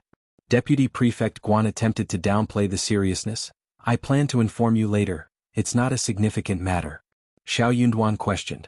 Did Scribe Fang not specify that approval was required before inspection? Downplaying again, Deputy Prefect responded. It doesn't need to be that strict. Xiao Yunduan cut through. Am I not your superior? Yes, Euro, but Lord, I don't mean anything else. Nothing. Xiao Yunduan erupted in anger. You blatantly disregarded my words, causing a ruckus in Scribe Fang's office, Euro, snatching the key and ledger. And now you claim innocence. Deputy Prefect Guan, what if you did have ulterior motives? Planning to steal my official uniform and parade around? Deputy Prefect Guan, shocked and flustered, stammered, Lord Xiao, I genuinely had no other intentions. I assumed you wouldn't mind a trivial matter like reviewing the account book, Euro. Why should I not care? The prefecture's accounts encompass all expenses within its jurisdiction. How trivial is that? In your eyes it's a minor affair. Deputy Prefect Guan, what position do you hold if you lack such basic common sense? Deputy Prefect Guan felt a surge of darkness but held himself together. Bitterly he pleaded, My lord, it wasn't my initial intention. Euro. Scribe Fang's words were harsh, and he spoke hastily. I don't know why I acted that way. Please understand. I never intended disrespect, my lord. Xiao Yunduan's tone remained cold. Intentions aside, the fact remains. Deputy Prefect, I am the guardian of An's province. Past matters may not concern me, but as long as I am prefect, my rules must be followed. Despite my repeated warnings, it seems you pay no heed. Are you confident I can't take action against you? I wouldn't dare. Why wouldn't you dare? How dare you falsely accuse Scribe Fang in my presence? Numerous witnesses were there. If I interrogate them, do you believe I won't uncover the truth? Can you fool them with just a few words? Chapter 1744. Interrogation. Lord Euro, Scribe Fang failed to protect the account book. It's his negligence. They'll punish him with 2 months of salary. And you publicly provoked the prestige of the leader and disregarded it. What crime should you be guilty of? Lord. Deputy Prefect Guan's face alternated between red and white. He staggered a few steps and almost fell. I really don't have such thoughts, Lord. This from the beginning to the end, it was just that I was muddle-headed and rushed to say something to Euro. Then he'll punish you. Do you admit it? Deputy Prefect Guan felt suffocated. He felt extremely aggrieved. He wasn't stupid. Realization dawned on him. Euro. He had succumbed to greed and walked right into Xiao Yunduan's cunning trap. Xiao Yunduan wasn't oblivious to his recent actions. He not only knew but also disapproved. The trap had been set and he had walked right into it. His own confusion played a part. Upon returning to the government office, he discovered a stark difference from the past. Smooth sailing was replaced by turbulence, and the once abundant flattery and favor had dwindled. Fueled by anger and indignation, he sought to reclaim his lost prestige. Xiao Yunduan's stoic silence further fueled his fervor until he couldn't restrain himself any longer. Suddenly Xiao Yunduan seized on his lapse, delivering a powerful blow. Reality stared him in the face, and he found himself unable to distinguish the intricacies of the situation. His carelessness had allowed this cunning adversary to bewitch him, step by step, until he was ensnared in the trap he had set. Deputy Prefect Guan found himself in a mix of terror and fury, his indignation growing. An inner voice raged, I'm only leveraging my position as prefect. That's all I have. Using it to assert dominance over others. In his mind, if he were the prefect, Xiao Yunduan would be inconsequential. How could he dare to scheme against him? His defeat wasn't to any other force but to the position of prefect. It should have been rightfully his, a culmination of years of hard work. Xiao Yunduan had snatched away the seat that should have been his, intending to degrade him in the process. Ill heed my lord's words, Euro. Xiao Yunduan retorted. You're not heeding me, you're adhering to court rules. Punishment will follow the rules, and any repeat offenses will face harsher consequences. As long as you fulfill your duties and stay loyal to the court, I won't mistreat you. However, misuse of power, deception of superiors and subordinates, baseless deceit, exploiting seniority, or any act betraying the government or me will not go unpunished. The scribes, both inside and outside the room, absorbed the stern words in silence, their heads bowed like cicadas in winter. Especially those harboring ulterior motives, they dared not even breathe audibly, fearing Xiao Yunduan might dredge up their past actions. Deputy Prefect Guan faced 6 months of punishment, with crucial responsibilities transferred to someone else. Reporting directly to Xiao Yunduan meant essentially taking over Deputy Prefect Guan's authority. Henceforth, Deputy Prefect Guan wielded no genuine power. This incident served as a stark reminder for the Scribizero. They were now under the authority of Lord Xiao in the government office. Rules were to be followed and the past held no weight. Deputy Prefect Guan no longer held the final say. Xiao Yunduan took decisive action, expelling only those directly involved: Scribe Hu, the key snatcher, and Deputy Prefect Guan's enthusiastic Lakizero from the government office. Amidst tearful pleas, Xiao Yunduan remained indifferent, instructing the bailiffs to escort them out. An official notice was promptly displayed, outlining the reasons for their dismissal, aimed at preemptively curbing any potential rumors from circulating beyond the office's confines. Chapter 1745. Zhao Shu is here. In reality, they likely lacked the courage to do so. Crossing the prefect lord would undoubtedly lead to unfavorable consequences. Deputy Prefect Guan remained silent, not uttering a word on their behalf. It wasn't that he had no desire to speak up. Rather, he found himself incapable of doing so. What words could he offer? Xiao Yunduan had no intention of granting him any reprieve, only seizing the chance to taunt him. To onlookers, Deputy Prefect Guan appeared heartless and cold-hearted. Despite the personal motivations of Scribe Hu and the others, many had earnestly supported Deputy Prefect Guan. Now, facing punishment, he didn't lift a finger in their defense. The scribes who initially sought favor with Deputy Prefect Guan recalibrated their plans upon witnessing this unfolding drama. The spectacle that had spanned several days finally reached its conclusion, promising a newfound quietness. This was Xiao Yunduan's primary concern. As his wife's pregnancy progressed, Xiao Yunduan wished for a serene period before the birth. A few days post-Dragon Boat Festival, Zhao Shu, accompanied by Uncle Qing, Aunt Qing and others, arrived in An's province.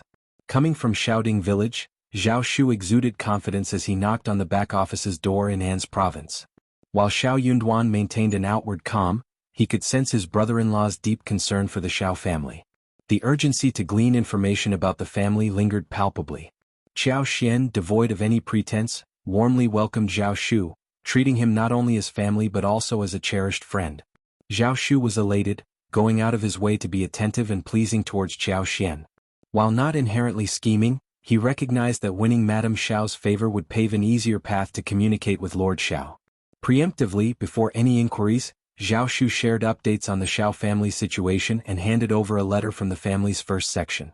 Xiao Xian and Xiao Yunduan, after reading the letter, found reassurance in the knowledge that all was well back home.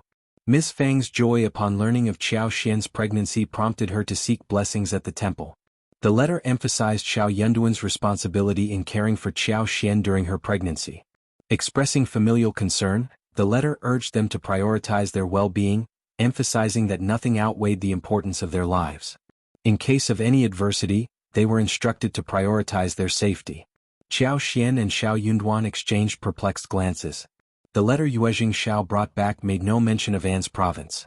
Given the distance, it seemed implausible that their families could be aware of the situation there. Yuezhing Xiao was known for his reserved nature. Xiao Yunduan turned to Zhao Shu, questioning, "How does our family know about An's province? How did they find out?" Annoyance crept into Zhao Shu's tone. "Elder brother Xiao, sister-in-law, it wasn't me. I swear, Uncle Qing, Aunt Qing and brother Yuezhing, none of them spilled a word. It's all Xiao Lulang. Only he has a loose tongue, only he understands Zero." Xiao Xian and Xiao Yunduan shared their frustration, muttering, "Him again." As a cultivated talent, Xiao Lulang's expanded social circle likely contributed to his newfound connections. Being cousins, he and Xiao Yunduan were perceived as amicable, making him a likely source of information for outsiders. Chapter 1746. Discussion in the village. It wasn't surprising that Xiao Lulang, being more well-connected, possessed additional information. However, anything that escaped Xiao Lulang's lips was bound to be framed in a manner disadvantageous to the first section of the family. Indeed, that turned out to be the case. Upon receiving Xiao Yunduan's letter, announcing his appointment as the prefect of An's province, the entire family and villagers celebrated. Becoming officials in the capital and local areas was a cause for joy, especially when the role was as prestigious as a prefect, surpassing even that of a county magistrate. Yet, Xiao Lulang created a commotion, asserting that Xiao Yunduan must have offended someone within 500 meters of the capital, leading to his exile to An's province. In official terms, this was labeled as exile.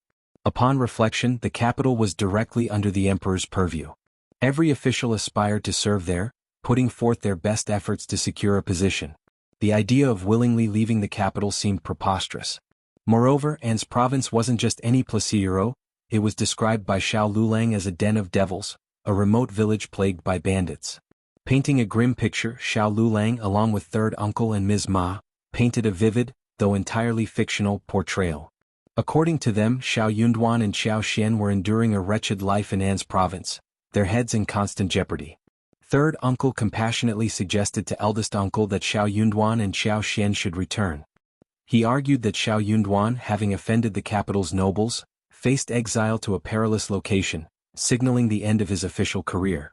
In their view, resignation and prompt return seemed the prudent course. Why risk a terrible fate in a place like An's province? Eldest uncle found himself succumbing to internal panic, swayed by third uncle's arguments. The notion of family outweighing all else resonated with Himuro. They lacked nothing at home, and even if Xiao Yunduan relinquished his official position, it should matter little. Life was the paramount concern. Ms. Fong, incensed, scolded third uncle and chided eldest uncle for his perceived foolishness. Is Yunduan foolish? Does he lack a plan? He surely has reasons for his actions. Do you possess greater insight than him? Does the third branch know more than him? She dismissed the notions of offending nobles, exile and bandit nests as baseless, attributing them to Xiao Lulang's nonsensical ramblings. She questioned his authority to speak on the capital, labeling him as foolish and spouting nonsense, highlighting her trust in her son. Xiao Lulang, recognizing Ms. Fang's displeasure, capitalized on the situation, fueling unfriendly rumors in neighboring villages. The first section of the Xiao family had led Xiaoding village to prosperity, with the surrounding villages benefiting from the trade of potatoes, tea leaves, cassavas, and more. While many expressed gratitude, envy and jealousy were inherent in human nature. Certain individuals harbored ill will, eager to hear negative news about their prosperous neighbors. Regardless of the veracity, they propagated it as truth, reveling in the misfortune of others. The Xiao family's first section, enraged, found themselves powerless against this tide of malicious gossip. Zhao Shu arrived at this moment. Furious, Zhao Shu stepped in to support Xiao Yunduan and Xiao Xian. As a wealthy man from prosperous Jiangnan Hangzhou, his credibility far surpassed that of Xiao Lulang. His arrival in Xiaoding village brought assurance and credibility to counter the malicious rumors. Chapter 1747. Clarification. Zhao Shu felt that the current situation warranted more clarification. He dispatched someone to the province to inform Yuezhing Xiao about the misunderstandings and requested his presence if he could spare the time. Yuezhing Xiao, having recently visited An's province, possessed first-hand knowledge of the circumstances. Putting aside his responsibilities, he promptly made his way. A sense of remorse engulfed him. Who could have foreseen such complications arising from a simple letter delivery? Yuezhing Xiao sought to dispel the rumors, offering intricate details about the prosperous state of An's province. Lord Xiao and Madame Xiao thrived there, and Xiao himself had developed a fondness for the region during his extended stay. In fact, he had left his managers and assistants there, with plans to expand the Yuezhing family's business by acquiring a few shops. Why would I invest if things were amiss? He countered. Regarding the bandit rumors, Xiao clarified that it was a historical misconception based on the region's terrain. While there were once fugitive bandits in the mountains, it was not a current reality. Addressing the misconception about Lord Xiao's move to An's province, Xiao debunked the notion of exile. Instead, it was a strategic move to gain valuable experience for future promotions, a common practice in bureaucratic circles. In a stern plea, he urged everyone to refrain from spreading baseless rumors. Lord Xiao's return should not be marred by malicious gossip, and Xiao hinted at potential consequences for those who engaged in such activities. The first section of the Xiao family straightened up.